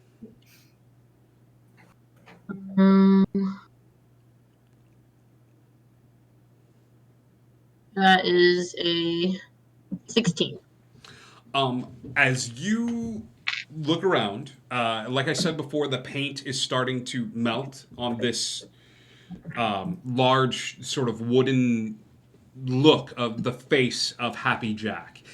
As you take your bowstring and poke it, you hear, "Let the fun begin!" And the carriage will shake and then stop. Can I poke it again to see if it happens again? It in a very scientific manner, Rosie. As you poke it, you hear it once again. "Let the fun begin!" And the carriage will shake and then stop. I'm a little disappointed because I was hoping it had different catchphrases, like a doll that you squeeze and it has 6. There's a snake in my boot. Somebody poisoned the water hole. I I feel like I want to look inside the carriage. Like, I physically don't want to look at the carriage, but Rosie does want to go look at the While carriage. Rosie's looking at this clown thing, what's everybody else doing? Well, I wanted to see if we could get in there without having to get in the carriage, if that would be possible. So I was planning to go up to the wall too. Okay. But I probably wouldn't be smart enough to touch it with the stick first, so I probably would have touched it with my finger after she touched it with the stick. The same thing happens. The carriage shakes, and All right. But my hand doesn't go like through it or anything. no, it does not. All right. I'm sitting here watching this carriage shake, just prepping to smash this thing because I don't know if it's going to attack me right now or not. But it keeps shaking, and I'm like... It does. It does keep shaking. Do something, carriage. Do something. Say something. Say something, carriage. Well, then when I touch the wall, I say, don't smash the carriage yet. We might have to have the carriage to get in. I'm not smashing it so much as I'm threatening it with my giant mace. Okay. Do you guys want to go? I think we have to. Plan A and Plan B both got eaten and then didn't work. She's been sitting on the ground, just like talking to Feebles. She doesn't know what she's saying. She's just making monkey noises at him. She goes, "Oh, by the way, I banished that lady, but she doesn't. It's not going to go forever. So maybe we should, get out of here before she get back because she's probably not going to be too happy. And I also want to keep this eyeball as well, and she'll probably want that back. So maybe we should go." And she realizes she just said a lot of words at once and just kind of gets like. Wait, when did you grab her eyeball? When it fell out of her head. I know. Oh. Let's go. Was that in character? That was character asking. Oh. Tad, take DM inspiration for that one, buddy. Well done. Oh, thanks. You get a re. When it fell out of her head. No, that was me and. Why is this thing? I don't know. Okay. Bob hops in the cart. Ready to go. I'll hop. Are you taking the front or the back, Bob? I'm right up front, like holding on, mace in the air. Okay. Just ready to charge forward with this cart. Bob's in. Yurban in. I'm in. Cat's in. I'm in the back. Okay. I will also hop on the back and then like smooth my little skirts and like, yay! Aurelis is gonna awkwardly not know where to sit and just kind of like stand there awkwardly on the thing waiting for someone to tell her it's okay to like sit next to them. You can come sit next to us. Come sit in the back, Aurelis. And she's Pet your monkey. with Mr. Feebles smelling the high of it. Now, quick question about Mr. Feebles. I mean, does he like recognize that I killed him for a second? Like, does he recognize who kills him, or just? If he does, he is over it. He probably goes through several deaths a day. Okay, I just want to make sure because I killed him, so I wanted to make sure that he was. Mr. Feebles is the most enlightened necromantic zombie monkey you've ever seen in your entire life. Like he's So Zen, man. That's a lot. So to whisper to my role model. A few things happen. As Aurelis joins you all sitting in the carriage, the black straps that were attached to it begin to wrap around your waist and over your shoulder. You are all, for the most part, grappled at this point, as the black straps come around your body and hold you in place. The metal circles at the back of the cart begin to unravel and form a track leading up, back, and you are seeing the very first roller coaster, essentially.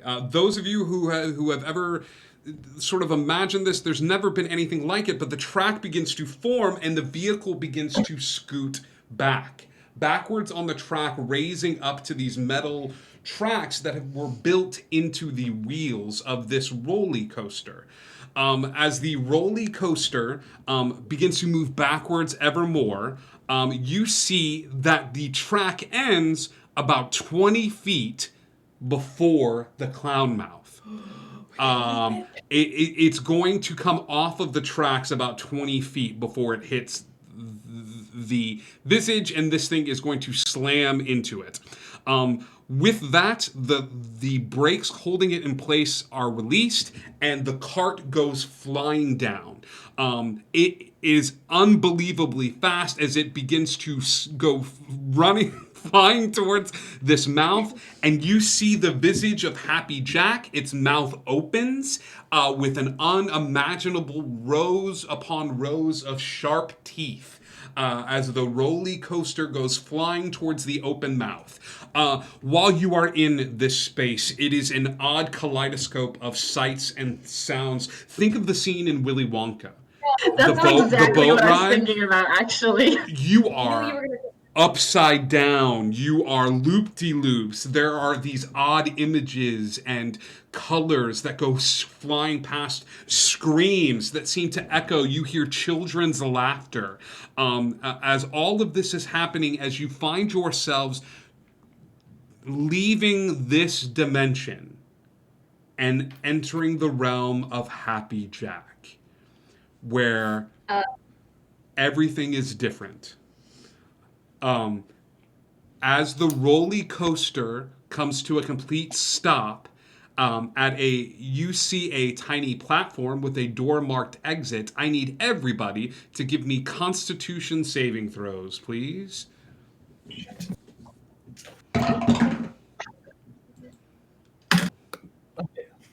21. 21. Bob, you're good. 19. 19. You're good. Kat. 18. 8. Rosie's good. 16. 16. You're good. 17. 17. You managed to fight through the dizziness and the poison, and nobody throws up. As the vehicle comes to a complete stop. Yes, Aurelis. Aurelis turns to Rosie and just says, "That's what it looks like when I close my eyes at night. That was fun. We should do it again." On board. She's like, that was kind of fun. Can we turn it in reverse? Let's not try. To do anything fun. So in this room, there's just a door marked exit. There is. You are in a small platform. It looks like the cart is back in its normal state of the metal rails. Yeah, how about this, gang? You don't know what's going on, but there is a faint glow to the walls around you.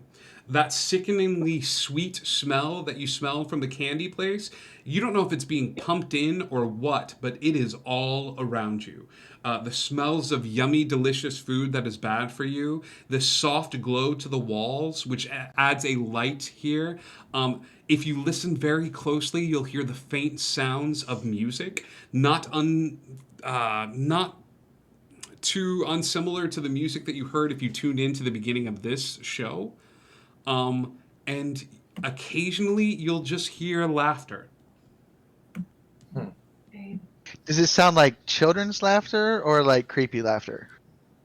Both. Are we still grappled into the seats? Nope. Those seatbelts have released, and before you is the door. I think we need to I'll jump out. Okay. And head over to the door. Same. Is the door locked? The door is not locked. All right. I opened the I door. would like to cast. Hang on. Nope.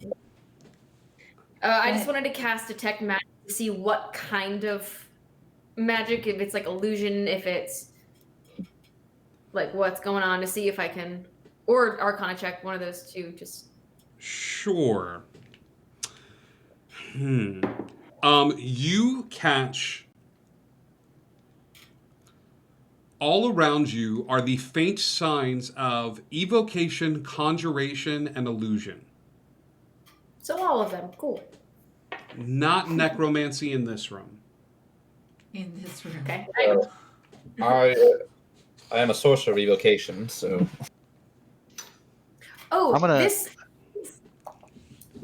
can I do an Arcana check? What are you looking for? I just want to see if there's any magic that could harm us by opening this door.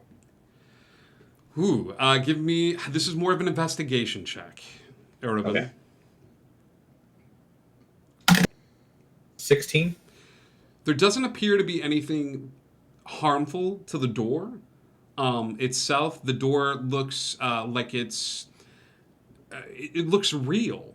There's no other way to describe it. Like the environment that you're in is made to look inviting, which probably for you all puts you on edge. But for anybody else, this looks like a regular door.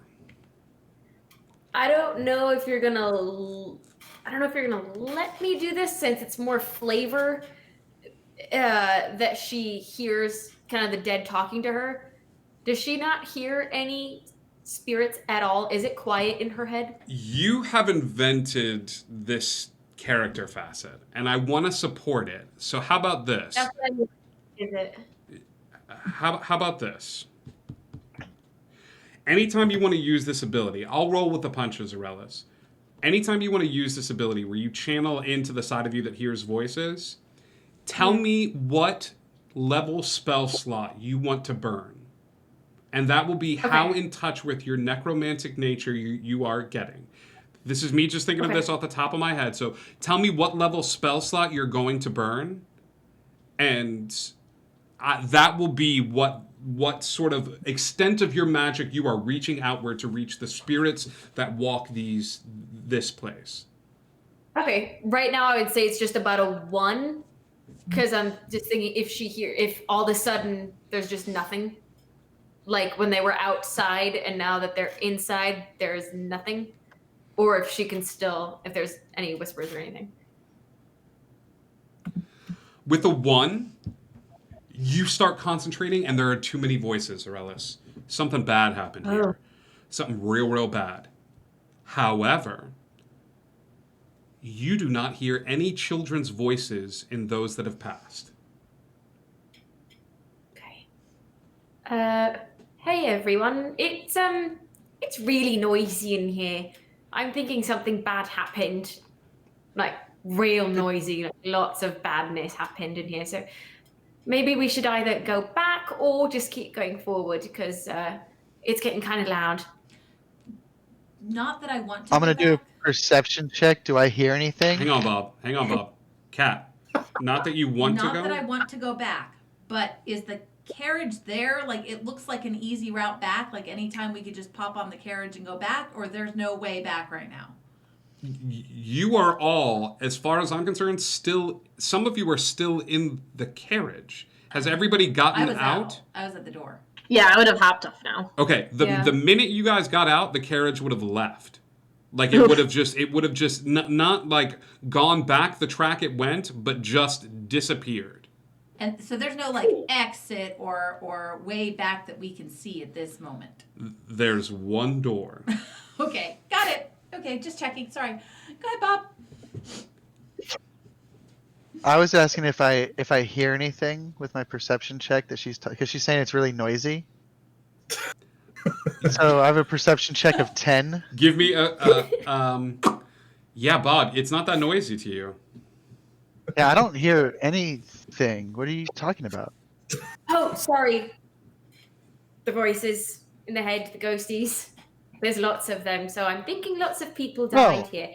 But in a positive note, there's no children, so yay. That's good. I say, that's good, and I turn around and kick open the door. All right. Through it. You are greeted to a waiting room. Here's what you see upon entering the first room. There is a large sign in painted red letters with an image of Happy Jack that says, "Welcome to the Funhouse." There's, on your left-hand side, there are cubbies which look to be like people can like store stuff there. You see random bric-a-brac and things that people have left behind in various cubbies. There's also you all will be familiar with this, living where you live.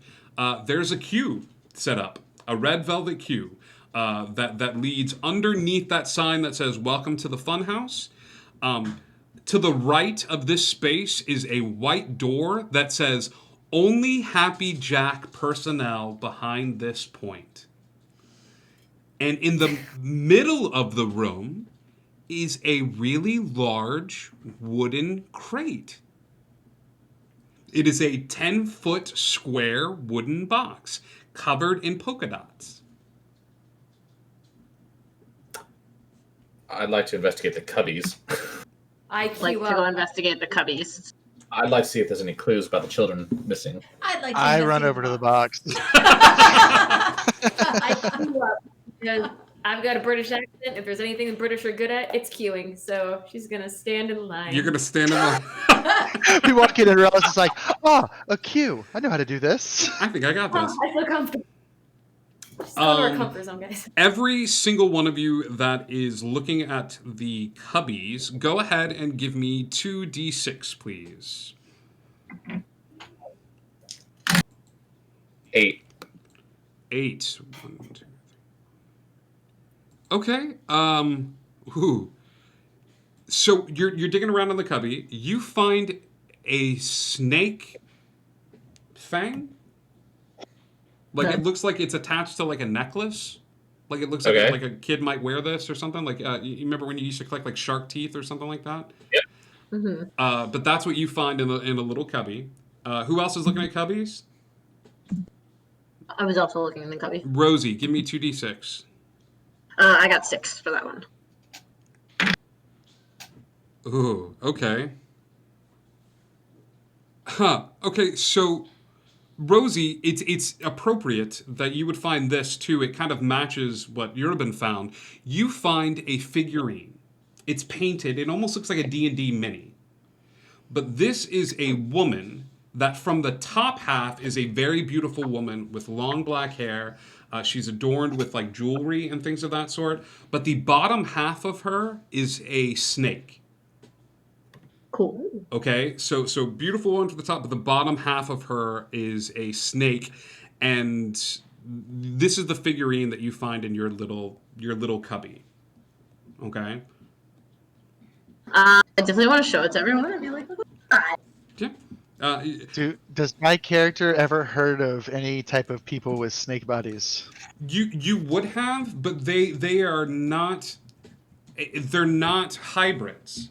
They're snake individual. You've heard of snake, sort of like individuals, with like, but Gotcha. not This is this is more human than what I would normally be used to with like a snake people. Correct. Like a mermaid situation. Not a young T. Okay, so not a young T, but more of like a mermaid snake. Mermaid snake. Or so like a naga, like Yes. or like a human topic. Yeah. Okay. Who's Aurelis is cued. Cat. She's queuing.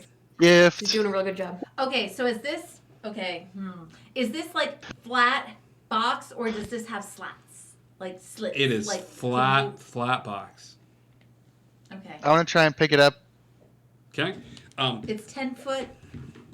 As Bob walks forward, 10 foot by 10 foot, you're standing where? I'm It's a near jack in him. the box. I'm like kind of behind him a bit. If it's Bob because wa- it's huge. Bob walks forward, goes to the box, tries to put two hands like on the, lifts it up, and you hear, and inside is a hippo. It's a tiny little baby hippo. And this little baby hippo is holding a sign that says, "Welcome to Happy Jacks." And the hippo is holding the sign in his mouth. It's just a little baby hippo. And as the box is lifted up, the little baby hippo sits there and just kind of shakes his little butt. Can I make friends with the baby hippo? I would also like to make friends with the baby hippo. Aurelis got a monkey. Can we have a hippo, please? I see it's a baby hippo, and I go, ugh, and I just toss the box and like walk over With to the the hippo cubbies. in it? No. No, the hippo's on the ground. No. Oh, you Yeah. uncovered the hippo. Got it. Okay. Yeah, he's Yeah, I wearing. like picked it. I'm like, oh, it's Got just it. a hippo, and I throw it, and I go over to the cubbies. Okay, he's wearing a sign that refers to him as he's wearing a little like necklace that says his name is Bubby. Bubby the hippo. It's a trap. Is this an animal handling I'm check? in love. This is an animal handling check. So Rosie and Kat, give me animal handling checks. I'm good at those. Meanwhile, I'm gonna search cubby 10. I'm not as good as I thought I would be. 15? Okay, 15. I got an 8. Oh no. Okay. So as you come forward and pat Bubby on the head, he kind of reacts okay. He's friendly. He just doesn't want to move from this spot. So like he's kind of bouncing his little butt up and down, and you pat him on the head, and he kind of responds a little bit. But as Rosie kind of comes at him from a bad angle, and just taps his head. And as that happens, he's gonna drop the sign and he's gonna bite you, Rosie. Little Bubby's gonna give you a little love bite. That is a 15 against your AC. Yeah. It beats it.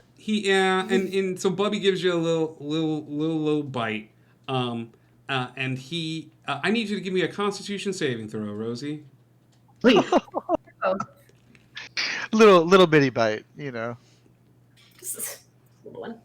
17. Okay. Bubby gives you a bite. I quickly pull back my hand, and I've never been so betrayed in my life. I just. Rosie, you feel weird. Oh no. You feel a little weird, Rose, but you're fine. I mean, you're just. It's like you got a little weird. You got a little weird tingly feeling. Rosie, I need you to do me a favor. Throughout the adventure, I need you to let me know the first time Rosie gets real scared or real angry. Okay. I also want to squat down to the hippo and just not attempt to touch it, but look it in the eyes and just be like, "You're dead to me. You're dead to me. You hear me? It's done. We're over." As that happens, he looks at you, and then he will go ahead and drop it as a very large naked man will stand where Bubby was standing, still wearing the name tag, and he goes, "You know what? You're dead to me too. You're dead to me." And he and then shrinks back down to Bubby and picks up the sign and just goes.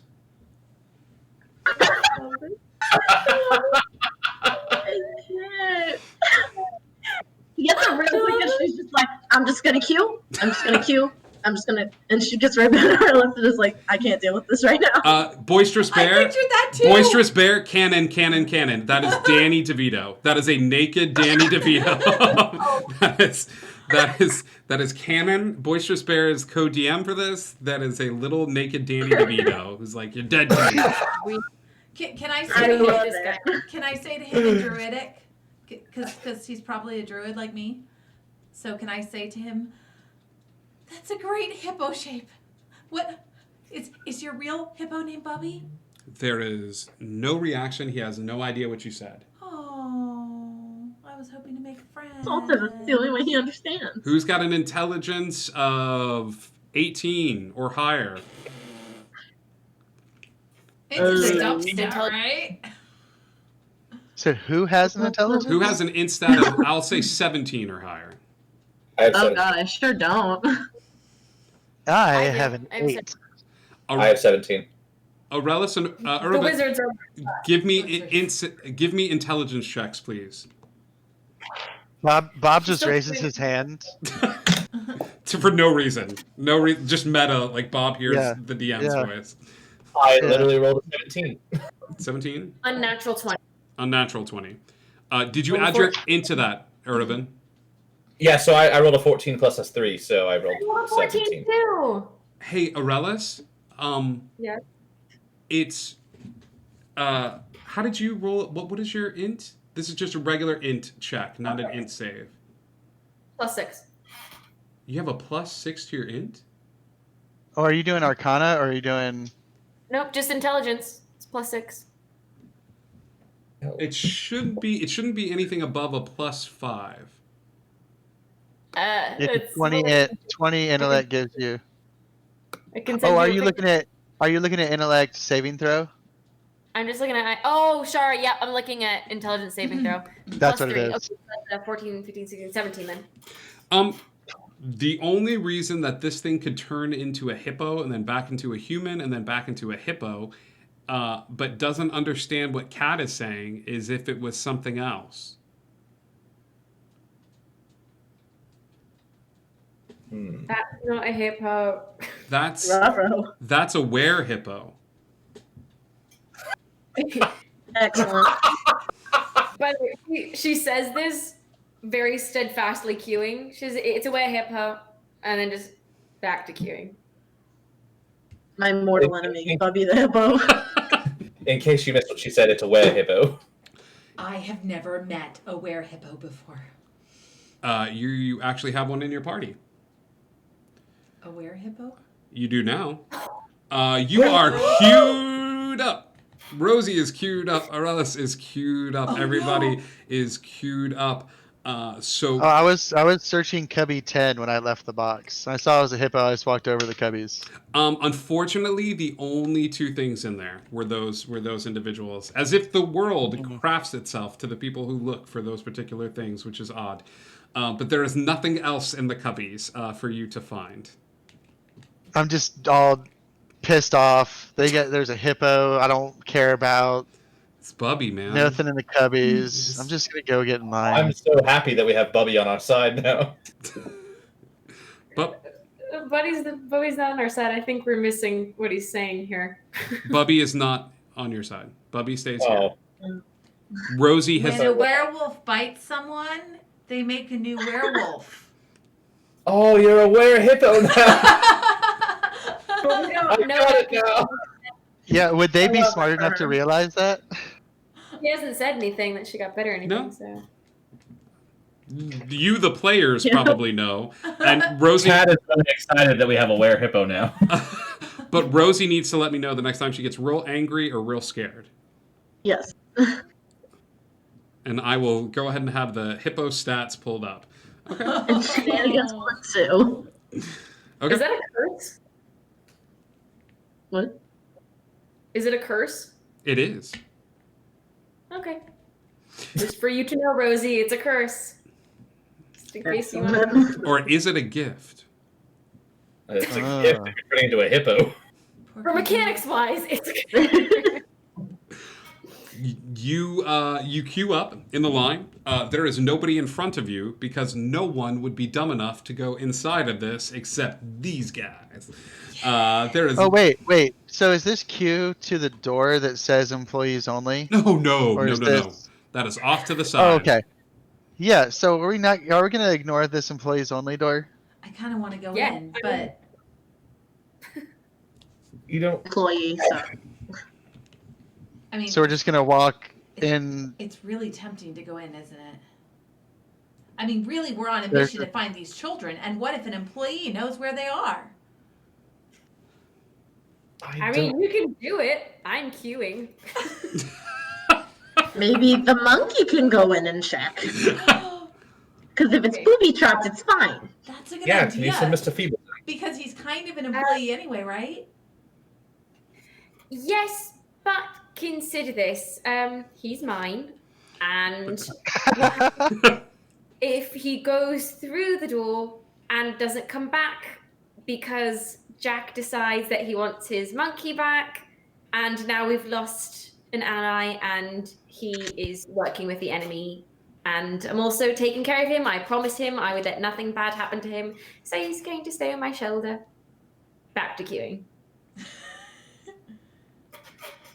That's Just totally saying that understandable. and just turning around and just staring straight ahead again. Well, I have an idea. God. Don't say splitting up. No, I have some friends. They're pixies. Summon them. I can summon them, I and they hate this. can kind of hang out with us. I hate this so much. But I bet one or two of them would go in and check out the employee door. That's a lovely idea. I like Ark's idea of making you a hippo's bane potion to help you when you turn. Okay. That's All great. right, so I'm gonna conjure some pixies then. Great. You conjure how many pixies? 8 of them. Perfect. And what do you do next? Well, I'm going to ask a couple of them. No, just one of them. Or if more want to go, I'm going to be very polite to them and say, Hi. Hi. This place is weird. It's really weird. But I thought you might want to have an adventure with me. Yes, of course. Yes, because adventures are fun. They're so much fun. Yes. So I thought that maybe 1 or 2 of you might be willing to go through that mysterious door and find out what's on the other side. We love mysterious doors. Yes. Can you go through? It's closed. Well, I'll open it for you. Great. There's no crack under the door. There is. It's not pixie-sized. They're still living creatures. It was worth checking. Okay, I'm just gonna crack the door a little bit. Okay. Just a tiny bit. We can't wait. All right. So I put my hand on the door. It's locked. Oh, okay. Shoot, I should have thought ahead about this and pulled up pixie stats. I can pick that lock. You can? Oh, that'd be great. While you do that, Yep. I am going to call up pixie stats. I'm going to hit the door with my warhammer. There it is. There's the lockpick. That's what I was hoping for. Ooh, I rolled a 19 and I crit on a 19. That is the only way you could have opened this door. Nice. So I rolled 8, 12, 24 plus 5 is 29 points of damage. It was at 20 hit points for this pretty steady door. As the door, he goes, I can pick this lock. Boom, boom, boom. And smashes the door open.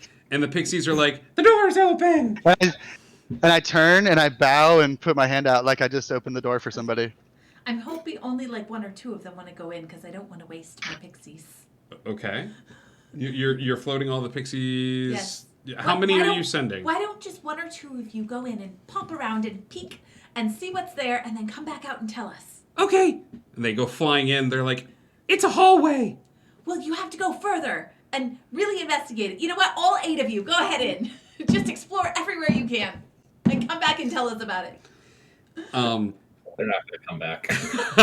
There's a good chance they won't. 6 come back. Oh, 6 of them come back. Okay, tell me what you saw. It was a hallway. 6 with 1, 2, 3, 4, 5, 6, 7 with 8 doors. Yeah? Okay, what did you guys see? Well, most of the doors were closed. There was one door that was open. We don't know where those guys are. Oh no. So you guys didn't actually go in any of the doors? Oh, we can go in the door.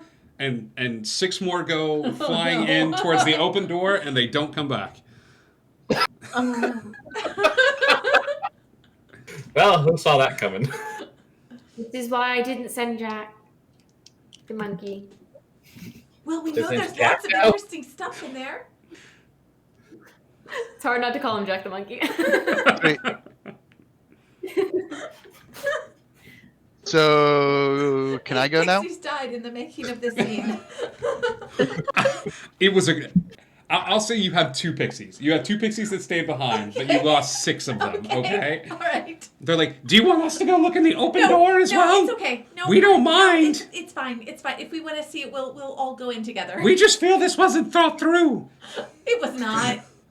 That's one of my flaws. That's fair. Hey, we all make mistakes. Thank you for staying. I'm so sorry, but I'm hoping that your friends managed to find their way home, maybe? Probably. I hope so. We don't have a high intelligence. I'll just cross my fingers on that, okay? Sure.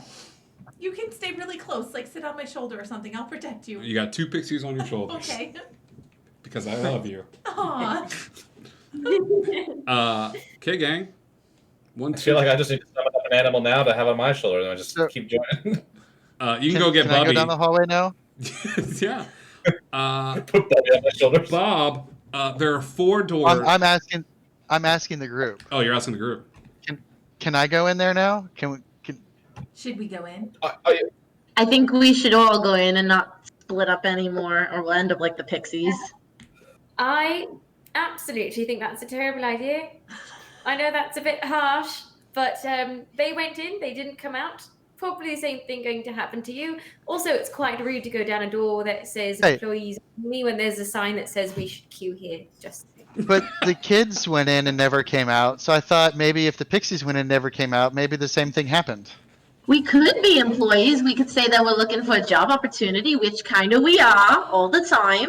That's a good idea. Yeah, I have some sometimes.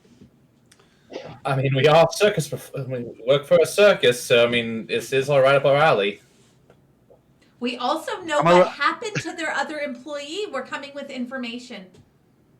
I'm looking around and I'm like, I'm not quite sure this is what we're used to. So Bob, you're in the open doorway, correct? Mm-hmm. Anybody stepping in the hallway? nope. If he's the only one that goes in, I will go in behind him. Bob, Yeah, I will follow him in if he goes in. Aurelis is like, we're queued. We don't want to lose our spot. Please stay here. Someone can get in front of us. I hope it's fun. Ladies and gentlemen, you are in the employees only section of this particular waiting room. There are 8 doors, 4 on either side. Each of them coincidentally marked 1 through 8. At the very end of the hallway, on the left side, is a door that is open. But the rest of the doors are closed. I say we peek in the open door first. All right, I'll walk over to the open door and try to peek in, all stealthy like. Okay. Ooh, I'm really good at stealth. Oh wait. You say peek in. You're bringing your head around, buddy? Yeah, like I'm a little halfling and I'm gonna like around the door. Okay. Give me a wisdom saving throw, please.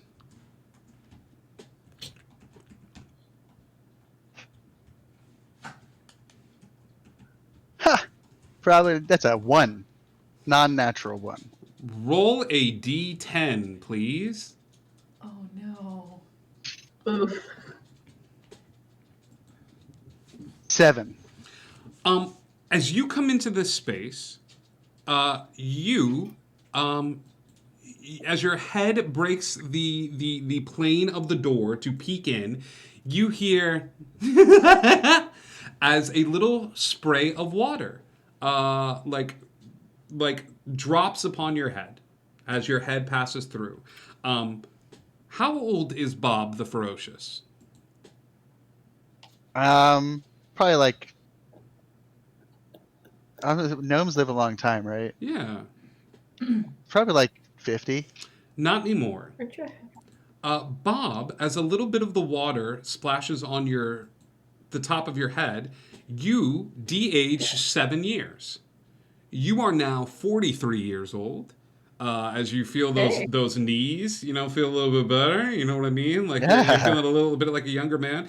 And you look down and you see 1, 2, 3, 4, 5. How many woodland beings? How many fairies did I you have conjure? 2 with me. You see 6 holly berries on the ground. Oh, because they de-aged. It's the spell component for conjure woodland beings. So they de-aged as well. Back to before the spell was cast. That's great. Do I see anything in the room other than the bodies? Perception Or the hollyberries? check. All right.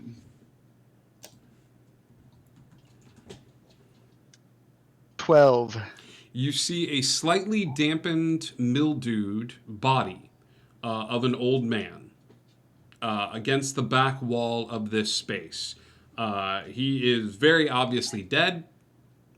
He is leaned up against the back wall, and you see anytime water hits the ground, it kind of splashes on him. But he is gone. He is dead to this world. He's wearing what looks to be just orange pants and a bright green shirt. All right.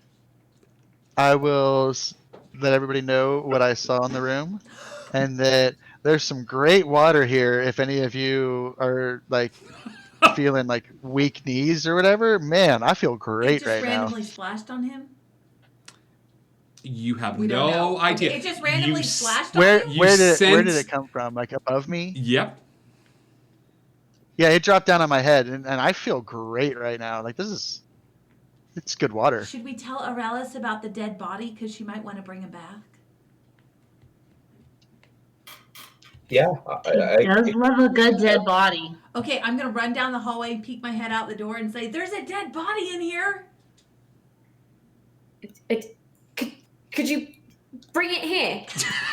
Bring it down here and I look at it. I don't know. There's water that makes you feel better. I also want to put my head around and be like, it's too heavy. You're gonna have to come get it. I know what you're doing. There's really a dead body, though. I mean, I didn't see it. Bob did, but I don't think he'd lie. I believe you. Tell Bob to bring the body to me and I can examine it. I run back down the hallway. She wants you to bring the dead body so she can examine it. Okay. You stepping back in the room. Yeah. Okay.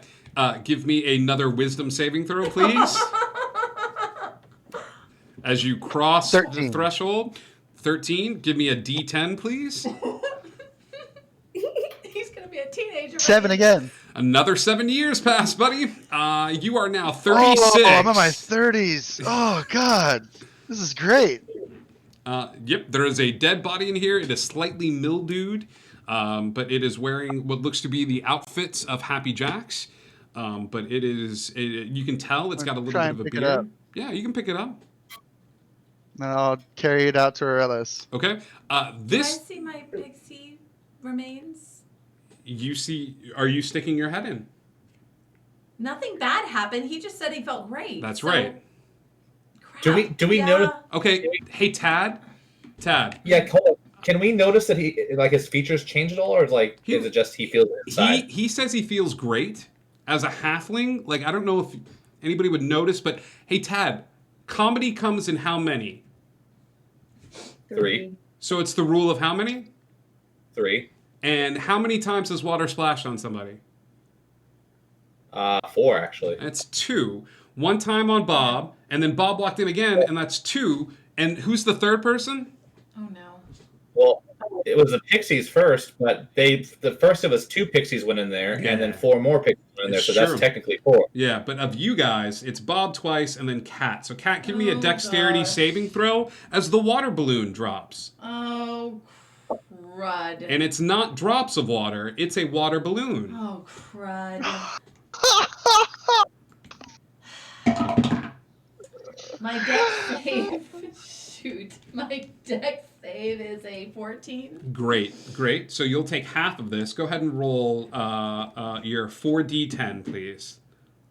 4d10? 4d10, please. Oh gosh, I'm gonna be an infant. Oh no. Oh He's probably god. taking half of it. How old is your character before you roll? She's like 25. She's not that old. Oh God. Okay. Let's say she's 30. Okay. Oh no. Save. Oh Oh no whammy. Jeez, that was Zygote. Crap. Okay, that's 9 so far. 9 so far. Oh god, 16. 16. You're 5. 8. Well, no, it's half, so it's 8. And that is a 10. No. That's another 9 on there. Yeah. Okay. So 25. Yeah. Okay. So we'll say 25 split Oh, it's split. I forgot about because the you split. made the deck save, so it 25 splashes on the split. ground. So we'll say 17.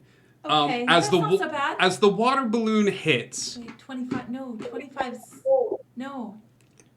That's 12 and a half. 12 and a half. So Even better. So you 30 minus 12 and a half. She's like 17. All right, that's not She's too like bad. 17. Okay. As the water balloon hits the ground and half of the water splashes onto Kat, the water trap has been disabled. As you see a bunch of water splash onto Kat and Kat comes out into the area, all of you would watch as she begins to de-age 12 and a half years. Oh no. And she feels her teen angst returning. When I see it happen, I go, "Don't you feel great now?" I do feel great. I lost This is what 14. happens when you break the queue. You hear Aurelis scream from the other room. I'm sorry, my hearing's terrible. I didn't hear what she said. This is what happens when you break the queue. I'm gonna take the dead body out to Aurelis. Okay. I mean, technically, we didn't break the queue because we haven't gone into the thing yet. We just went into the employee area, so that's not breaking the queue. I'm just saying. People were queued. A few of us were queued up. Some of you left the queue. Aurelis was the only one standing. She's holding that queue. Okay. And now she has a dead body, a moldy dead body in front of her. She forgives you immediately, and she's still in the queue. But she's gonna start pouring over the dead body. I don't know, medicine check or necromancy check. What do you? Sure. Who's looking over the dead body? Aurelis, give me a medicine check as you're trying to figure out how this thing died. Right? I guess is the necromancer in you. Yeah, it's only a 10. A 10? It's hard to this thing obviously died of old age. When they explain to you what happens with the water, you realize that for some reason the water was not working on this individual. Something happened and it was not. This individual knew or was setting this up, but the water was having no effect on this individual like it was having on you guys. Okay? So I'll say that you get that with a 10. Is anybody searching the body? I mean, yeah, I'll search the body. So there's not a lot on it. You would assume that this is the uniform for employees that work for Happy Jack. However, we are dealing with an odd universe filled with the undead. So who's searching the body? Bob, give me an investigation check. 12. Yeah, you can't really find anything on him. You're searching them, and you're searching the pockets, you're searching the front. Does anybody else want to take a look? I honestly wanted to take a look inside the office since you said the water trap was done. Okay. Gurvan, as you go back to the office, you start searching around, and on the floor where Bob had picked him up, there looks to be like a bit of cloth, like this was on this person, but it was a bit of cloth covering it. This is oddly appropriate. On the body of this individual is one of the oddest looking devices you've ever seen in your entire life. You see what looks to be a black handle attached to a circular machine type piece. Okay? So black handle attached to a circular, to a machine steel piece. All of this is it like the machine piece is here and the handle is here, or the machine piece is here and the handle is here? Handle here. However, attached to this machine piece is a long, almost looks like a broadsword, but there are chains attached to the broadsword that go around in a circular motion. Like a chainsaw. You have found a chainsaw. Or the equivalent as such. The tip of it is covered in blood. It looks to have about half a tank. And as you pick up the chainsaw, what do you say? Groovy. That's where we're going to... that is where we are going to end tonight's episode. Awesome. Wait. Awesome. Hold on. Oh no. Sorry, God, if he pulls out He's totally going to, and I know what it's from too. You need...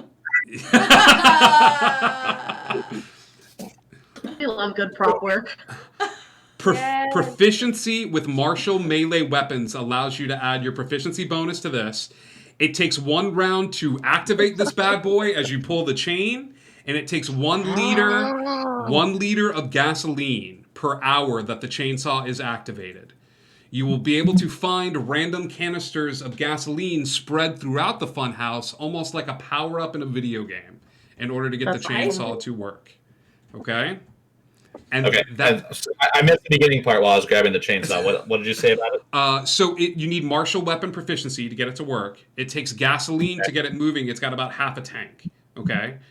You'll be able to find this as adventurers spread throughout. And this is one of 4 or 5 unique weapons that you're going to be able to find while here in the funhouse.